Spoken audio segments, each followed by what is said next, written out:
പ്രിയപ്പെട്ട Sunday school പ്രവർത്തകർക്കും വാത്സല്യനിധികളായ വിദ്യാർത്ഥികൾക്കും അഭിവാദനങ്ങൾ. നമ്മുടെ സൺഡേ സ്കൂൾ കലണ്ടർ ഇയർ സമാപനത്തോടടുക്കുകയാണ്. ഈ പ്രോഗ്രാം നമ്മൾ തുടങ്ങുമ്പോൾ ഓൺലൈൻ പ്രോഗ്രാം ആദ്യമായിട്ടാണ് നമ്മൾ നടപ്പാക്കുന്നത്. ഇത് ആരംഭിക്കുന്ന സമയത്ത് നമുക്കൊരു പ്രേയർ, ഒരു സ്ലോഗൻ ചിന്തിക്കാനായിട്ട് ഒരു ചെറിയ കുറിപ്പുണ്ടായിരുന്നു. അത് അവെല്ലാം ഓർക്കുമല്ലോ, മറന്നു കാണുകയില്ല എന്ന് വിചാരിക്കും. ജീസസ് കോൾസ് മീ എന്നതായിരുന്നു. അത് നമ്മൾ ഓരോരുത്തർക്കും മനസ്സിൽ സൂക്ഷിക്കാനും ചിന്തിക്കാനുമുള്ള ഒരു ചിന്തയാണ്, നല്ലൊരു ചിന്ത. Jesus calls me. അത് അധ്യാപകർക്കും വിദ്യാർത്ഥികൾക്കും സൺഡേ സ്കൂളിൻ്റെ ചുമതലക്കാർക്കും എല്ലാവർക്കും ഒരുപോലെ എല്ലാവരെയും കർത്താവ് വിളിക്കുന്നതിന് നിശ്ചയമായും ഒരു ഉദ്ദേശമുണ്ടാകുമല്ലോ. അപ്പോൾ നമ്മളെ വിളിച്ചതിൻ്റെ ഉദ്ദേശം എന്താണെന്നും അത് ഫലപ്രാപ്തിയിലെത്തിയോ എന്നും അന്വേഷിക്കാനുള്ള ചുമതല നമുക്കുണ്ട്. നമ്മളെ വിളിച്ചത് ഭംഗിയായി വേദപഠനം നടത്തുവാനും ക്ലാസ്സുകൾ നടത്തുവാനും പഠിക്കുവാനും പഠിപ്പിക്കുവാനും അത് അസസ് ചെയ്യാനും പഠിക്കുന്നതിൽ സന്തോഷിക്കുവാനും അവയെ വർദ്ധിപ്പിക്കാനും ഒക്കെ ആയിരുന്നു ആ വിളി, കർത്താവിൻ്റെ വിളി. ആ വിളിയോട് നിങ്ങളെല്ലാവരും പ്രതികരിച്ചു. അത് വളരെ കൃതാർത്ഥത ഉളവാക്കുന്ന ഒരു സംഗതിയാണ്. ഈ കാര്യങ്ങളിൽ നമ്മുടെ സൺഡേ സ്കൂൾ വൈസ് പ്രസിഡൻ്റ് അച്ഛനും മദ്രാസിൻ്റെ ഡയറക്ടർ സാറും അതിൻ്റെ ഡിസ്ട്രിക്റ്റ് ചുമതലക്കാരും ഇൻസ്പെക്ടർമാരും ക്ലാസ് എടുത്ത അധ്യാപകരും ക്ലാസ് എടുക്കാത്ത അധ്യാപകരും അതിൻ്റെ പ്രധാന ഗുണഭോക്താക്കളായ എല്ലാ കുട്ടികളും നിങ്ങളെല്ലാവരുടെയും ഒരു കൂട്ടായ പ്രയത്നമായിരുന്നു. നമുക്ക് ആദ്യമായിട്ടാണ് ഇങ്ങനൊരു സംരംഭം നടക്കുന്നത്. അതിൽ പാളിച്ചകൾ വരാതിരിക്കാൻ നമ്മൾ നല്ലതായിട്ട് ശ്രദ്ധിച്ചിട്ടുണ്ട്, എങ്കിലും കണ്ടേക്കാം. എന്നാൽ ഈ കാര്യങ്ങളെല്ലാം നമ്മളാവുന്നിടത്തോളം പിഴവ് കൂടാതെ നടത്താൻ എല്ലാവരും ശ്രദ്ധിച്ചിട്ടുണ്ട്. ഈ കാര്യത്തിൽ നിങ്ങളെല്ലാവരെയും ഞാൻ അകമഴിഞ്ഞ് ആത്മാർത്ഥമായി അഭിനന്ദിക്കും. ഈ മാസം കൊണ്ട് ക്ലാസ്സുകളൊക്കെ ഏകദേശം തീരും. എന്നാലും 1-2 ക്ലാസ്സുകളിലെ നവംബർ പകുതി വരെയെങ്കിലും ക്ലാസ്സുകളുണ്ടാകും. നവംബർ 1-ാം ഞായറാഴ്ച മുതൽ റിവിഷനാണ്, പരീക്ഷയുടെ കാലഘട്ടം വരെ. ഇപ്പോൾ നവംബർ മാസത്തിൽ മുഴുവൻ പഠിച്ച പാഠങ്ങൾ ഒന്നുകൂടെ മനസ്സിൽ കൊണ്ടുവരാനും പിഴകൾ നീക്കാനും എവിടെയെങ്കിലും മനസ്സിലാക്കാതെ പോയിട്ടുണ്ടെങ്കിൽ അത് മനസ്സിലാക്കാനും പഠിച്ചതിനെ തന്നെ വീണ്ടും ഒന്ന് ഓർത്തെടുക്കാനും അങ്ങനെ അത് നമ്മുടെ അറിവിൻ്റെ ഭാഗമായി മാറ്റാനും. അതാണ് റിവിഷൻ എന്ന് പറഞ്ഞാൽ. കേവലം ഒന്നുകൂടെ വായിക്കുക എന്നല്ല, പഠിച്ചതെന്തോ അത് നമ്മുടെ മനസ്സിൽ നന്നായി സംഗ്രഹിച്ചു വെച്ച് ഏത് സമയത്തും തിരിച്ചെടുക്കത്തക്കവണ്ണം സംഗ്രഹിച്ചു വെക്കുക എന്നാണ്. നമ്മുടെ ഓർമ്മശക്തി തന്നെ 2 കമ്പാർട്ട്മെൻറ്റ്സാണുള്ളത്. ഒന്ന് ഷോർട്ട് ടേം മെമ്മറി, മറ്റേത് ലോങ് ടേം മെമ്മറി. പെട്ടെന്നൊരു കാര്യം പറഞ്ഞു ഓർത്തു മറന്നുപോകും. അത് കുറച്ച് സമയത്തേക്ക് മാത്രമേ അത് ഓർമ്മയിൽ സൂക്ഷിക്കുന്നുള്ളെങ്കിൽ അതിനെയാണല്ലോ ഷോർട്ട് ടേം മെമ്മറി, STM. എന്നാൽ വായിച്ചതോ പഠിച്ചതോ വീണ്ടും റിവൈസ് ചെയ്യുകയും ഓർത്തെടുക്കുകയും സംശയം തീർക്കുകയും വീണ്ടും വായിക്കുകയൊക്കെ ചെയ്താൽ അത് നമ്മുടെ ഷോർട്ട് ടേം മെമ്മറിയിൽ നിന്ന് ലോങ് ടേം മെമ്മറി LTMലേക്ക് മാറും. അത് പിന്നെ പെട്ടെന്നൊന്നും മറന്നു പോവുകയില്ല. ഇപ്പോൾ റിവിഷൻ കാലത്ത് നമ്മൾ എന്ത് പഠിച്ചോ അത് കുറെ കൂടെ ആഴമാക്കാനും വേണ്ടി അതിലെന്തെങ്കിലും വിട്ടുപോയിട്ടുണ്ടെങ്കിൽ അത് നികത്താൻ ഷോർട്ട് ടേം മെമ്മറിയിൽ നിന്ന് ലോങ് ടേം മെമ്മറിയിലേക്ക് പാഠഭാഗങ്ങളെ മാറ്റാൻ പേരുകൾ, വർഷങ്ങൾ, വിശദാംശങ്ങൾ ഇതൊക്കെ ഒന്നുകൂടെ ഒന്ന് ഓർത്തെടുക്കാനുള്ള നല്ലൊരു കാലഘട്ടമാണ് റിവിഷൻ എന്ന് പറയുന്നത്. അത് നമ്മളുടെ ഉത്സാഹമായിട്ട് ചെയ്യണം. അധ്യാപകരും വിദ്യാർത്ഥികളും കൂടെ കൂട്ടായി ഈ കാര്യം, ഈ സംരംഭം ഏറെ വിജയകരമാക്കണം. ഇന്നുവരെ നമ്മളെല്ലാവരും ഇതിനകത്ത് ആത്മാർത്ഥമായി പ്രവർത്തിച്ചു. ഇനിയും അങ്ങനെ തന്നെ വേണം. എക്സാമിനേഷൻസ് നടക്കട്ടെ. ഞാൻ പലവരും ആവർത്തിച്ചതാണ്, നമ്മൾ പഠിക്കുന്നതിൻ്റെ ഉദ്ദേശം പരീക്ഷ എഴുതുക എന്നുള്ളതല്ല. എന്നാൽ പഠിച്ചത് എന്താണ്, എന്തുമാത്രം എന്നറിയാൻ ഒരു സ്കെയിലാണ് എക്സാമിനേഷൻ എന്ന് പറയുന്നത്. അതുകൊണ്ട് പഠനം തീരുന്നില്ല. വീണ്ടും നമ്മൾ പഠിച്ചുകൊണ്ടേയിരിക്കും, പിന്നെയും വായിച്ചുകൊണ്ടേയിരിക്കും. അങ്ങനെ നമ്മുടെ വായനയും അറിവും പഠനവും എന്നും വിപുലമായിക്കൊണ്ടേയിരിക്കണം. എങ്കിൽ മാത്രമേ നമ്മൾ പഠിതാക്കൾ, സ്റ്റുഡൻസ് ആകൂ. വിദ്യാർത്ഥികൾ എല്ലാവരും പഠിക്കുന്നവരാണ്, അധ്യാപകരും പഠിക്കുന്നവരാണ്. അങ്ങനെ എല്ലാവരും ചേർത്തുള്ള പൊതുവായ പഠന പദ്ധതിയാണ് നമ്മുടെ ഈ സൺഡേ സ്കൂൾ പ്രോഗ്രാമിൽ നടക്കുന്നത്.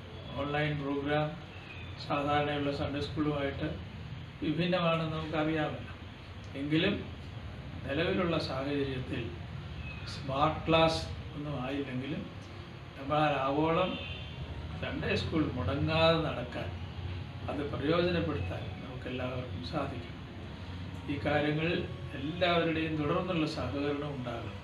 വിദ്യാർത്ഥികളും അധ്യാപകരും മാത്രമല്ല, പേരൻസിന് ഇതിനകത്തൊരു പ്രധാന റോളുണ്ട്. കുട്ടികൾ ഇതിൽ പങ്കെടുക്കുന്നു, പഠിക്കുന്നു, പരീക്ഷ എഴുതുന്നു എന്നെല്ലാം ഉറപ്പാക്കാൻ രക്ഷിതാക്കൾക്ക് ചുമതലയുണ്ട്. ആ സമയം അതിനുവേണ്ടി മാറ്റിവെക്കും. ആ ക്ലാസ്സിൻ്റെ സമയത്ത്, പരീക്ഷയുടെ സമയത്ത് കുട്ടികൾ വേറൊന്നിനും അവർ എൻഗേജ് ചെയ്യാതിരിക്കത്തക്കവണ്ണം ശ്രദ്ധിക്കേണ്ടത് പ്രധാനമായി പേരൻസാണ്. അവർക്ക് മാത്രമേ ചെയ്യാൻ ഒക്കത്തുള്ളൂ. അതുകൊണ്ട് ഈ നമ്മുടെ പ്രോഗ്രാമിൽ പേരൻസ്, ടീച്ചേഴ്സ്, സ്റ്റുഡൻസ്, ഈ 3 എലിമെൻറ്റ്സ്, ഘടകങ്ങളുടെ കൂട്ടായ കൈകോർത്ത് പിടിച്ചുള്ള ഒരു ശ്രമമാണ്.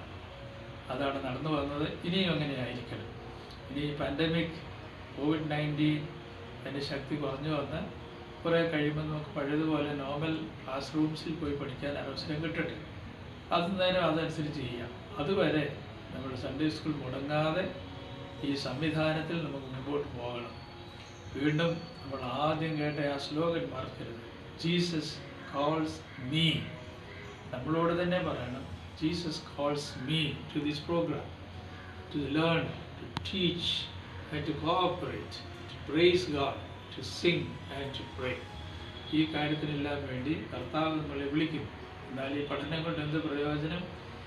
നമുക്ക് കുറേ കൂടെ കാര്യങ്ങൾ മനസ്സിലാക്കാനും, ആരാധനയിൽ ബോധപൂർവ്വം പങ്കെടുക്കാനും, ചൊല്ലുന്ന പ്രാർത്ഥനകളുടെയും ഗാനങ്ങളുടെയൊക്കെ അർത്ഥം മനസ്സിലാക്കാനും, വിശ്വാസ പ്രമാണത്തിൻ്റെ ഭാഗങ്ങൾ എന്തൊക്കെയാണ്, നമ്മൾ what do we believe as orthodox, അതിൻ്റെ ഒരു അടിസ്ഥാനമാണ് നമ്മുടെ ക്രീഡ് എന്ന് പറയുന്ന വിശ്വാസ പ്രമാണം. ഇതൊക്കെ നമ്മൾ തലനാരിൽ കീറി പഠിക്കുന്നവരാണ്, പഠിക്കുകയും വേണം. എന്താണ് സഭയുടെ പഠിപ്പിൽ, സഭയുടെ നോമ്പുകൾ, അതിൻ്റെ ആരാധനാക്രമം, ഇതെല്ലാം നമ്മൾ സൺഡേ സ്കൂളിൽ വെച്ച് തന്നെ അതിൻ്റെ അടിസ്ഥാനം ഇട്ടിട്ട് വേണം തുടർന്ന് പഠിക്കാനും ജീവിതത്തിലേക്ക് പോകാൻ.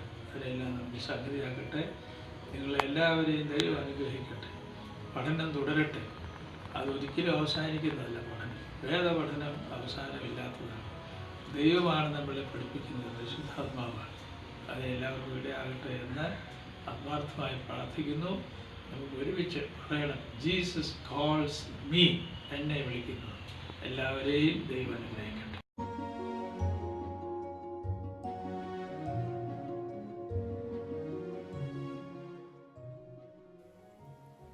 ത്രിയേക ദൈവത്തിന് സ്തുതി. കർത്താവിൽ സ്നേഹം നിറഞ്ഞ പ്രിയ കുഞ്ഞുങ്ങളെ, മലങ്കര ഓർത്തഡോക്സ് സുറിയാനി സഭയുടെ ജീവൻ എന്ന് പറയുന്നത് അതിൻ്റെ ആരാധനയാണ്. ആരാധനയുടെ സത്ത എന്ന് പറയുന്നത് അതിൽ ഉപയോഗിക്കുന്നതായ ഗാനങ്ങളും അതിലെ വിശ്വാസ സത്യങ്ങളുമാണ്. ഈ ഗാനങ്ങൾക്ക് മോരിലെ പുളി എന്നതുപോലെ അതിന് അതിൻ്റേതായിരിക്കുന്ന ജീവൻ കൊടുക്കുന്നത് അതിൻ്റെ സംഗീതമാണ്. മലങ്കര ഓർത്തഡോക്സ് സുറിയാനി സഭയിൽ ഉപയോഗിക്കുന്ന സുറിയാനി സംഗീതം, സുറിയാനി സംഗീതം 2 തരത്തിലുണ്ട്, പൗരസ്ത്യവും പാശ്ചാത്യവും. നാം അംഗീകരിച്ചിരിക്കുന്നത് പാശ്ചാത്യ സുറിയാനി സംഗീതമാണ്. ഈ സംഗീതം ഏകദേശം 4-ാം നൂറ്റാണ്ട് മുതൽ ഉത്ഭവിച്ചു വന്നതാണ്. വിശുദ്ധനായ അപ്രേമിൻ്റെ കാലം മുതലാണ് നമ്മുടെ സഭാസംഗീതത്തിൻ്റെ ആരംഭം എന്ന് പറയുന്നതിൽ തെറ്റില്ല. സഭാപിതാക്കന്മാരായ വിശുദ്ധ അപ്രേം, സെരൂഗിലെ യാക്കൂബ്, അലെപ്പോയിലെ വിശുദ്ധനായ ബാലായ്, ഷമഊൻ കൂക്കോയോ, അതുപോലെ അന്ത്യോക്യയിലെ വിശുദ്ധ സേവേറിയോസ് എന്നീ പിതാക്കന്മാരെ പ്രധാനമായിട്ടും നാം ഓർക്കേണ്ടതായിട്ടുണ്ട്. ഈ പിതാക്കന്മാർ രൂപകൽപ്പന ചെയ്തിട്ടുള്ളതായ അവരുടെ പഠിപ്പിക്കലുകൾ, അവരുടെ കവിതകളെല്ലാം പിൽക്കാലത്ത് വളരെയധികം വിശ്വാസ സത്യങ്ങൾ പ്രചരിപ്പിക്കുവാനും അതുപോലെ ആരാധിക്കുവാനുമായി ഉപയോഗിച്ചു. മധ്യ നൂറ്റാണ്ടുകളിൽ മിഡിൽ ഈസ്റ്റിലുണ്ടായതായ ആശ്രമ പ്രസ്ഥാനങ്ങളാണ് ഇവയ്ക്ക് കൂടുതൽ ജീവൻ കൊടുത്തത്. സന്യാസ ആശ്രമങ്ങളിൽ സന്യാസിമാരുടെ പ്രധാന ജോലി എന്ന് പറയുന്നത് ദൈവത്തെ ആരാധിക്കുക എന്നുള്ളതായിരുന്നു. ആരാധനയ്ക്ക് വേണ്ടുന്നതായ കവിതകൾ ഉണ്ടാക്കുക, പുസ്തകങ്ങൾ ഉണ്ടാക്കുക, ഇതെല്ലാം ഇക്കാലത്ത് നടന്നിരുന്നു. അങ്ങനെ ആരാധനാക്രമത്തിനെ കൂടുതൽ രുചികരമാക്കുവാൻ തക്കവണ്ണം രൂപകൽപ്പന ചെയ്തു വന്നതാണ് ആരാധനയിലെ സംഗീതത്തിലെ നിറങ്ങൾ എന്ന് പറയുന്നതായ ഒരു കൺസെപ്റ്റ്. ഇത് സുറിയാനി സഭയ്ക്ക് മാത്രമല്ല, ഗ്രീക്ക് സഭയ്ക്കും ലത്തീൻ സഭയ്ക്കും എല്ലാം ഉള്ളതാണ്. ഗ്രിഗോറിയൻ ചാൻഡ് എല്ലാം 8 നിറത്തിൽ പാടുന്ന രീതിയുണ്ട്. ബൈസന്റൈൻ സഭയ്ക്കും അവരുടെ പാട്ടുകൾ 8 വിധത്തിൽ പാടുന്ന രീതിയുണ്ട്.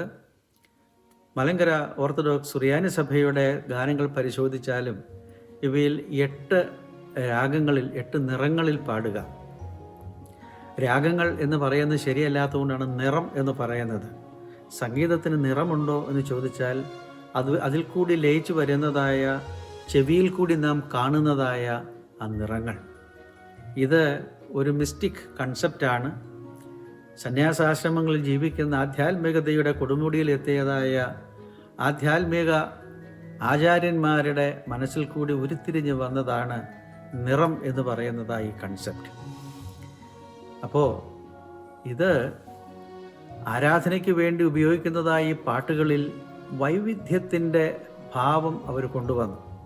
നമുക്കറിയാം, നമുക്ക് ചോറും അതിന് പറ്റിയ ഒരു കറിയും മാത്രമേ ഉള്ളൂ എന്ന് വിചാരിച്ചാൽ നമ്മൾ കുറച്ച് ചോറേ ഉണ്ണത്തുള്ളൂ.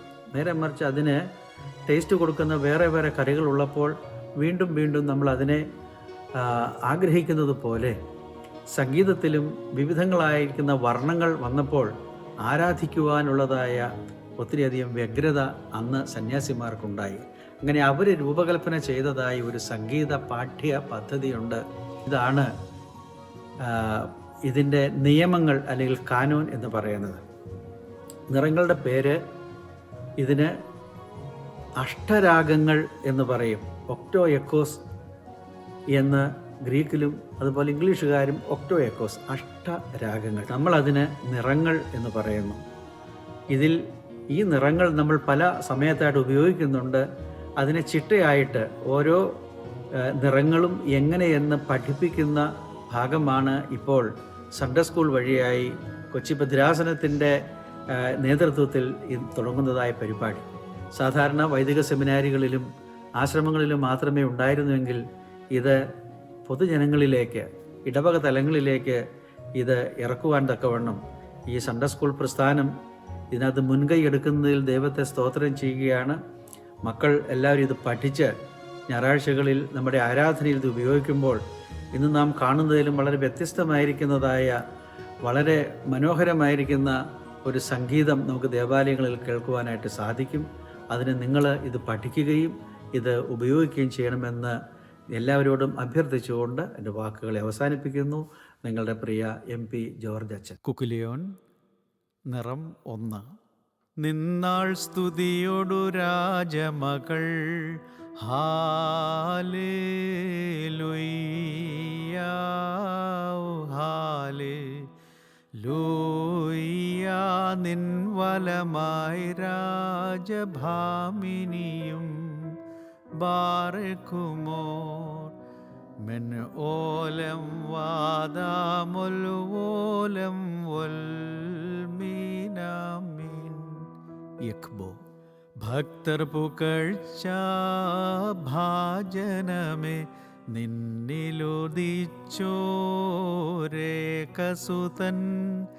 തൃക്കരങ്ങളിൽ കരൾ ഞങ്ങളിൽ അലിവാൻ തൻ പക്കലപേക്ഷയണക്കേണം.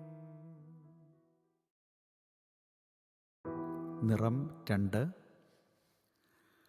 നിന്നു മഹിമയോടാ രാജകുമാരി, ഹാലേലുയ്യ. വലതുവശത്തായി രാജേശ്വരിയും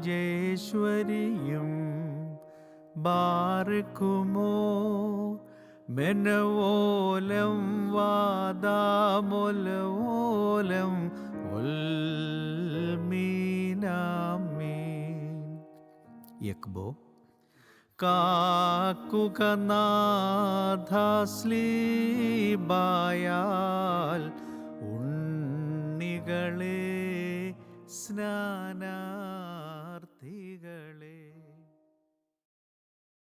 കുക്കുലിയോൻ 3. നൽകുക നന്മൊഴി മാനസമേ ഹല്ലേലൂയ. സേവിക്കും ഞാൻ അരജനയെന്നുര ചെയ്യും. ബാർക്കുമോ. മെനഓലം വാദാമൊലവോലം ഉൽമീനാമീൻ. യക്ബോ. എന്നാഥാ നിൻ കൃപ നിന്നെ ഇപ്പാപികളിൽ ചായിച്ചു. നിൻ സ്ലീബാച്ചിറകിൽ തൂങ്ങും. നിൻ സഭമേൽ കൃപ തോന്നേണം. നിറം 4. വാഴ്ത്തുക കർത്തനെ യെരൂശലേമേ, ഹാലേലൂയ. വാഴ്ത്തുക സിയോനെ നിൻ ദൈവത്തെ. ബാർക്കുമോ. മെനവോലം വാദാമൊലവോലം ഉൽമീനാമീൻ.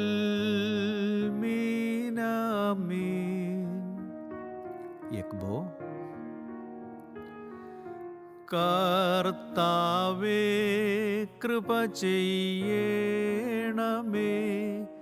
മാതൃവിശുദ്ധ പ്രാർത്ഥനയാൽ പുണ്യം ഞങ്ങൾക്കും വാങ്ങി പോയോർക്കും നൽകിയിടേണം. കുക്കുലിയോൻ 5. എൻ പ്രാർത്ഥന നാഥ കേൾക്കണമേ. ഹാലേലൂയ. എൻ്റെ വിലാപം പൂകണമേ നിൻ സന്നിധിയിൽ. ബാർക്കുമോ. മെനഓലം വാദാമൊലവോലം ഉൽമീനാമീൻ. യക്ബോ. മശിഹ ജീവിച്ചെഴുന്നേറ്റു. കാവൽക്കാർ ലജ്ജപ്പെട്ടു. തൻ പ്രിയയാം സഭ സന്തോഷത്താൽ ആത്മപ്രിയനെ വാഴ്ത്തും. കുക്കുലിയോൻ 6. വാഴ്ത്തുക നാഥനെ എന്നാത്മാവേ. ഹാലേലൂയ. ഓർക്കുക തൽ പ്രതിദാനങ്ങൾ. ബാർക്കുമോ. മെനോലം വാദാമൊലവോലം ഓൽമീനാമീൻ. യക്ബോ. പ്രാർത്ഥിപ്പാൻ നീ നിൽക്കുമ്പോൾ സന്താപത്തോടേകാഗ്രം ചിന്തകളെ കടിഞ്ഞാണിട്ട് ചിത്തത്തെ നിർത്തിയിടേണം.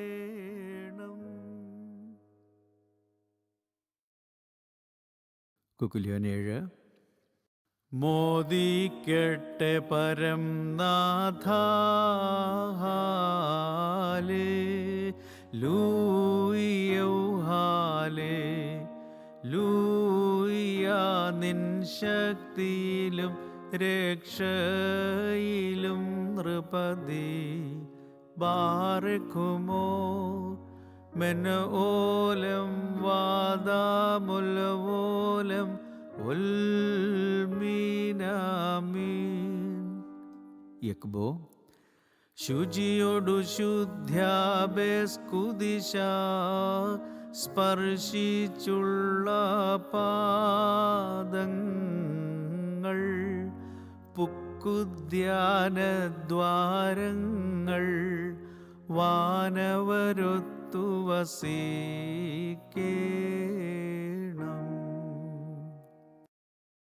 കുക്കുലിയോൻ 8. വെല്ലും ശത്രുക്കളെ നിന്നാൽ ഞങ്ങൾ ഹാലേലൂയ്യ. ദ്വേഷികളെ മെതിച്ചിടുന്നിൻ നാമത്തിൽ ബാറക്കുമോ മെൻ ഓലം വാദാമുൽവോലം ഉൽമീനാമീൻ. യക്ബോ സ്ലീബാവെന്നു വെല്ലുന്നു സ്ലീബാവിദ്വേഷിയെ വെന്നു സ്ലീബായെ സാക്ഷിച്ചോർക്കായി സ്ലീബായാകട്ടെ കോട്ട. ഈ നിറങ്ങൾ പെത്ഗോമോ കുക്കുലിയോനിലെ പെത്ഗോമോ എന്ന വിഭാഗത്തിലേക്ക് എങ്ങനെ ചേർത്ത് പാടാം എന്നുള്ളതിന് ഉദാഹരണം. 1-ാം നിറം നിന്നാൾ സ്തുതിയോടു രാജമകൾ ഹാലേലൂയ്യ ഹാലേലൂയ്യ നിൻ വലമായി രാജഭാമിനിയും.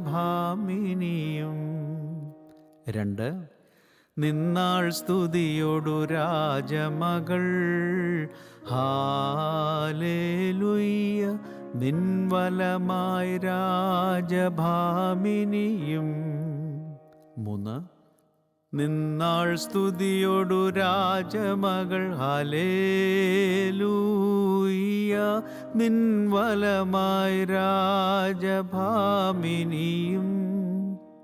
4.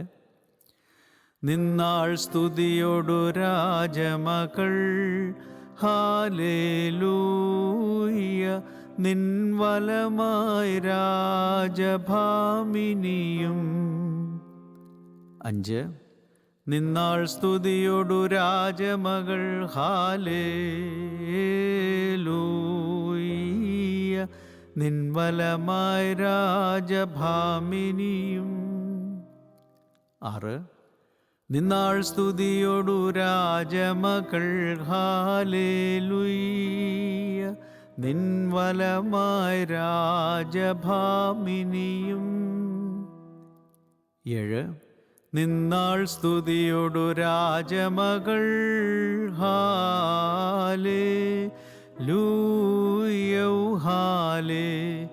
ഹാലേലൂയ നിൻ വലമായി രാജഭാമിനിയും.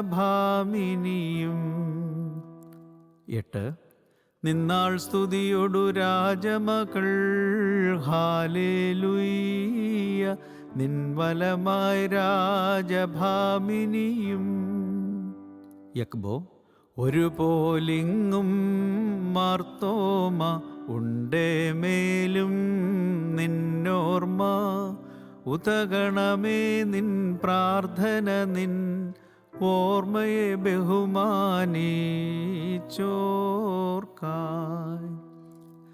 ഭക്തർ പുകഴ്ച ഭാജനമേ നിന്നിലുദിച്ചോരേകസുതൻ തൃക്കരൾ ഞങ്ങളിൽ അലിവാൻ തൻ പക്കലപേക്ഷയണക്കേണം. യക്ബോ 2. ഭക്തർ പുകഴ്ച ഭാജനമേ നിന്നിലുദിച്ചോരേകസുതൻ തൃക്കരൾ ഞങ്ങളിലാലിവാൻ തൻ പക്കലപേക്ഷയണക്കേണം. യക്ബോ 3. ഭക്തർ പുകഴ്ച ഭാജനമേ നിന്നിലുദിച്ചോരേകസുതൻ തൃക്കരൾ ഞങ്ങളിലലിവാൻ തൻ പക്കലപേക്ഷയണക്കേണം. യക്ബോ 4. ഭക്തർ പുകഴ്ച ഭാജനമേ നിന്നിലുദിച്ചോരേകസുതൻ തൃക്കരൾ ഞങ്ങളിലലിവാൻ തൻ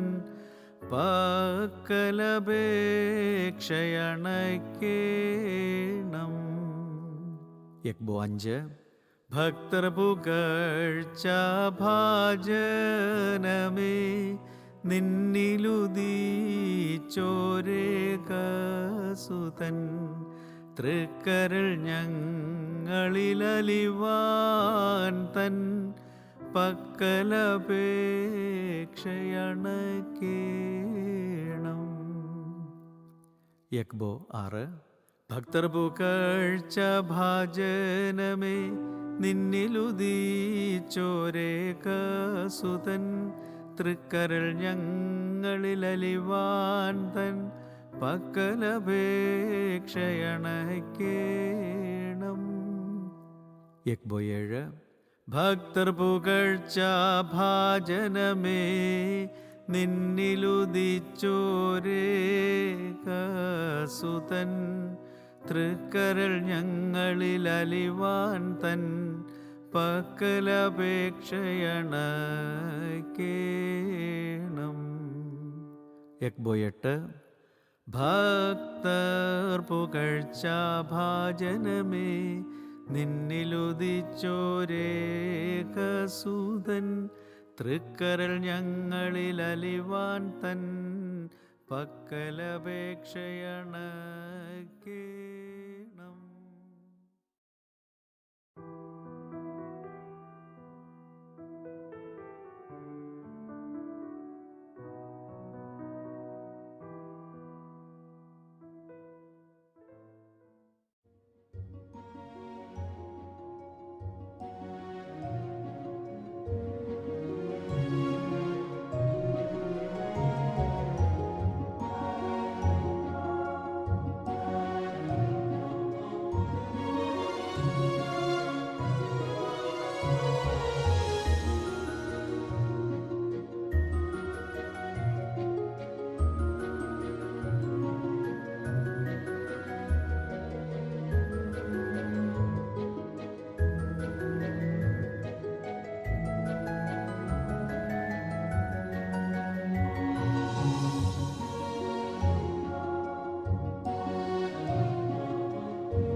ത്രിയേക ദൈവത്തിന് സ്തുതി.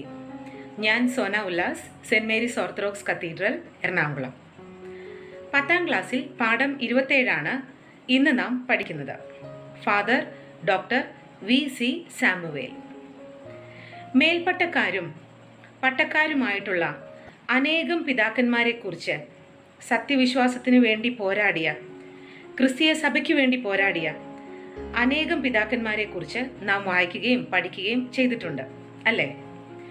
മലങ്കര സഭയുടെ ഇന്നേ വരെയുള്ള ചരിത്രത്തിലെ ഏറ്റവും പ്രഗത്ഭനായ ഒരു വൈദികനെ കുറിച്ചാണ് ഈ പാഠത്തിൽ കൂടെ നാം ഇന്ന് പഠിക്കുന്നത്. Father doctor VC Samuel. ആദ്യമേ മനപാഠവാക്യം നമുക്ക് പഠിക്കാം അല്ലേ? ഈ പാഠഭാഗത്ത് നൽകിയിരിക്കുന്ന മനപാഠവാക്യം 15-ാം സങ്കീർത്തനം 1-2 വാക്യങ്ങളാണ്. യഹോവേ, നിന്റെ കൂടാരത്തിൽ ആർ പാർക്കും? നിന്റെ വിശുദ്ധ പർവ്വതത്തിൽ ആർ വസിക്കും? നിഷ്കളങ്കനായി നടന്ന് നീതി പ്രവർത്തിക്കുകയും ഹൃദയപൂർവം സത്യം സംസാരിക്കുകയും ചെയ്യുന്നവൻ. 15-ാം സങ്കീർത്തനം 1-2 വാക്യങ്ങൾ നമുക്കൊരുമിച്ച് ഒരിക്കൽ കൂടെ ഒന്ന് പറയാം. യഹോവേ, നിന്റെ കൂടാരത്തിൽ ആർ പാർക്കും? നിന്റെ വിശുദ്ധ പർവ്വതത്തിൽ ആർ വസിക്കും? നിഷ്കളങ്കനായി നടന്ന് നീതി പ്രവർത്തിക്കുകയും ഹൃദയപൂർവം സത്യം സംസാരിക്കുകയും ചെയ്യുന്നവൻ. മനപാഠവാക്യം എല്ലാവരും പഠിച്ചു അല്ലേ? VC Samuel. അദ്ദേഹം ജനിച്ചത് പത്തനംതിട്ടയിൽ ഓമല്ലൂരിൽ ഇടയിൽ കുടുംബത്തിൽ 1912 ഏപ്രിൽ 6 അദ്ദേഹം ജനിച്ചത്. അദ്ദേഹത്തിൻ്റെ പിതാവ് EJ ചെറിയാൻ, മാതാവ് അന്നമ്മ. ഇവരുടെ 9 മക്കളിൽ 5-മനായിരുന്നു അദ്ദേഹം. അദ്ദേഹത്തിൻ്റെ പിതാവ് ഒരു സ്കൂൾ ടീച്ചറായിരുന്നു. അദ്ദേഹത്തിൻ്റെ പ്രാഥമിക വിദ്യാഭ്യാസം പത്തനംതിട്ടയിൽ അദ്ദേഹത്തിൻ്റെ പിതാവിനോടൊപ്പമായിരുന്നു. അതിനുശേഷം ഹൈസ്കൂൾ വിദ്യാഭ്യാസം കോഴഞ്ചേരിയിലുമായിരുന്നു. പക്ഷേ ഒരു ഘട്ടത്തിൽ അദ്ദേഹത്തിൻ്റെ തുടർ വിദ്യാഭ്യാസം അന്നത്തെ ചില സാമൂഹിക പശ്ചാത്തലം കാരണം മുടങ്ങിപ്പോയിരുന്നു.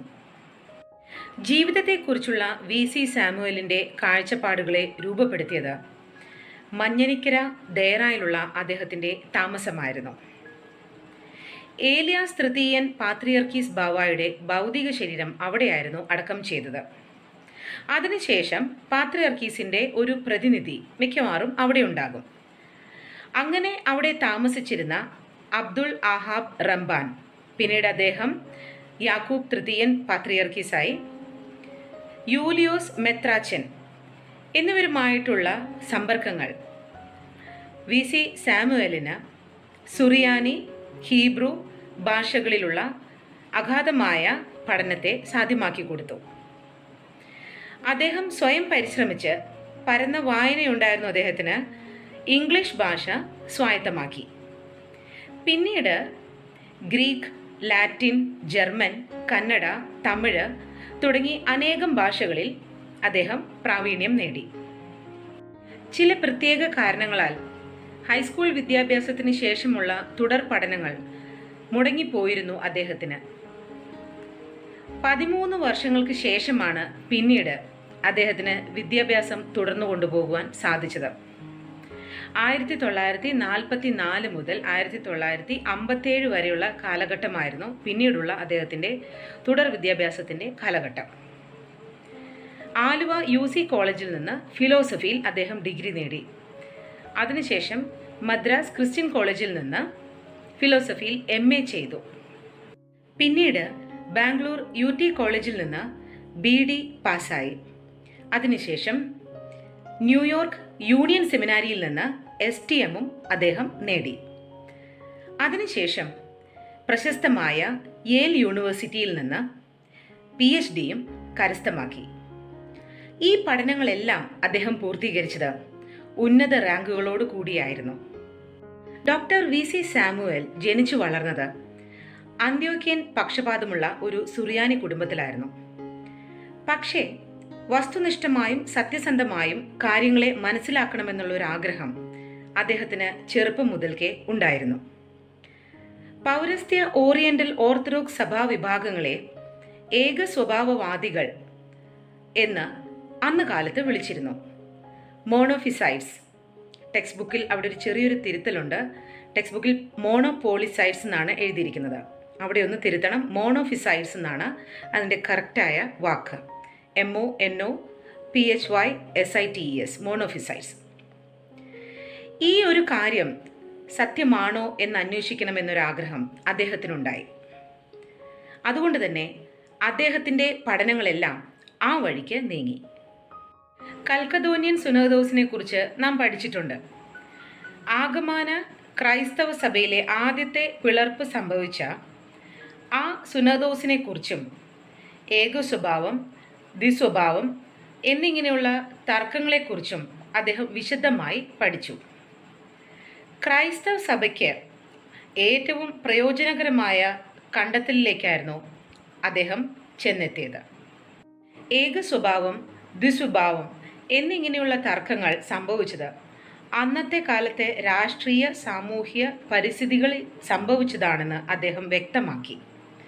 അതുപോലെ തന്നെ പരസ്പരം അർത്ഥം മനസ്സിലാകാഞ്ഞത് മൂലമാണ് അങ്ങനെയുള്ള തർക്കങ്ങൾ വന്നതെന്നും വ്യക്തമായി അദ്ദേഹം വിവരിച്ചു. ആഗമന ക്രൈസ്തവ സഭ ഈ ഒരു കാര്യത്തിൽ ഡോക്ടർ VC സാമുവൽ അച്ഛനോട് കടപ്പെട്ടിരിക്കുന്നുണ്ട്. അദ്ദേഹം എഴുതിയ the council of Chalcedon re examined എന്ന പുസ്തകത്തിൽ പ്രതിപാദ്യ വിഷയമാക്കിയിരിക്കുന്നത് അദ്ദേഹത്തിൻ്റെ ഡോക്ടറൽ പ്രബന്ധം തന്നെയാണ്. പാശ്ചാത്യ സഭകളുടെ, അതിൽ അന്ത്യോക്യൻ സുറിയാനി സഭയും ഉൾപ്പെടുന്നുണ്ട്, പാശ്ചാത്യ സഭകളുടെ കൈകടത്തലുകളോ നിയന്ത്രണങ്ങളോ ഇല്ലാത്ത തനതായ ഒരു ഇന്ത്യൻ ക്രൈസ്തവ സഭ ഉണ്ടാകണമെന്ന് ഡോക്ടർ VC സാമുവൽ അച്ഛൻ ആഗ്രഹിച്ചിരുന്നു. അതിനു വേണ്ടിയിട്ടുള്ള രൂപരേഖകളും വിവിധങ്ങളായ പഠനങ്ങളും അദ്ദേഹം നടത്തി.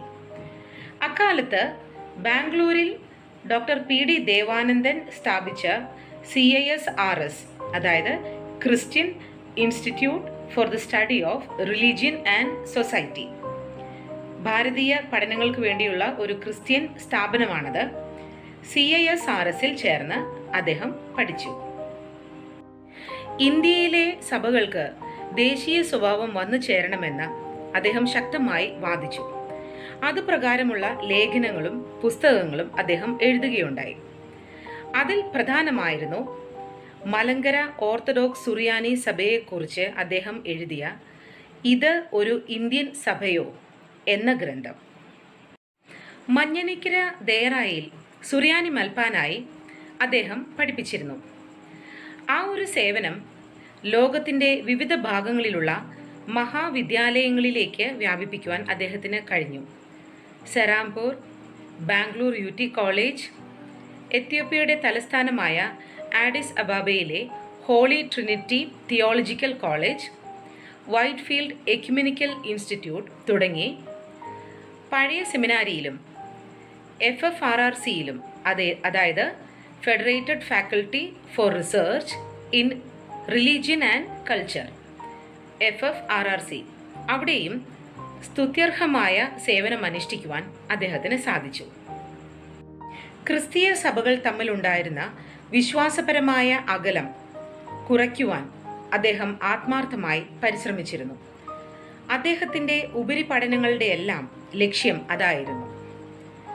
അഖില ലോക സഭാ കൗൺസിലിൻ്റെ 4 സമ്മേളനങ്ങളിൽ അദ്ദേഹത്തിന് തൻ്റെ പ്രബന്ധങ്ങൾ അവതരിപ്പിക്കുവാൻ സാധിച്ചു.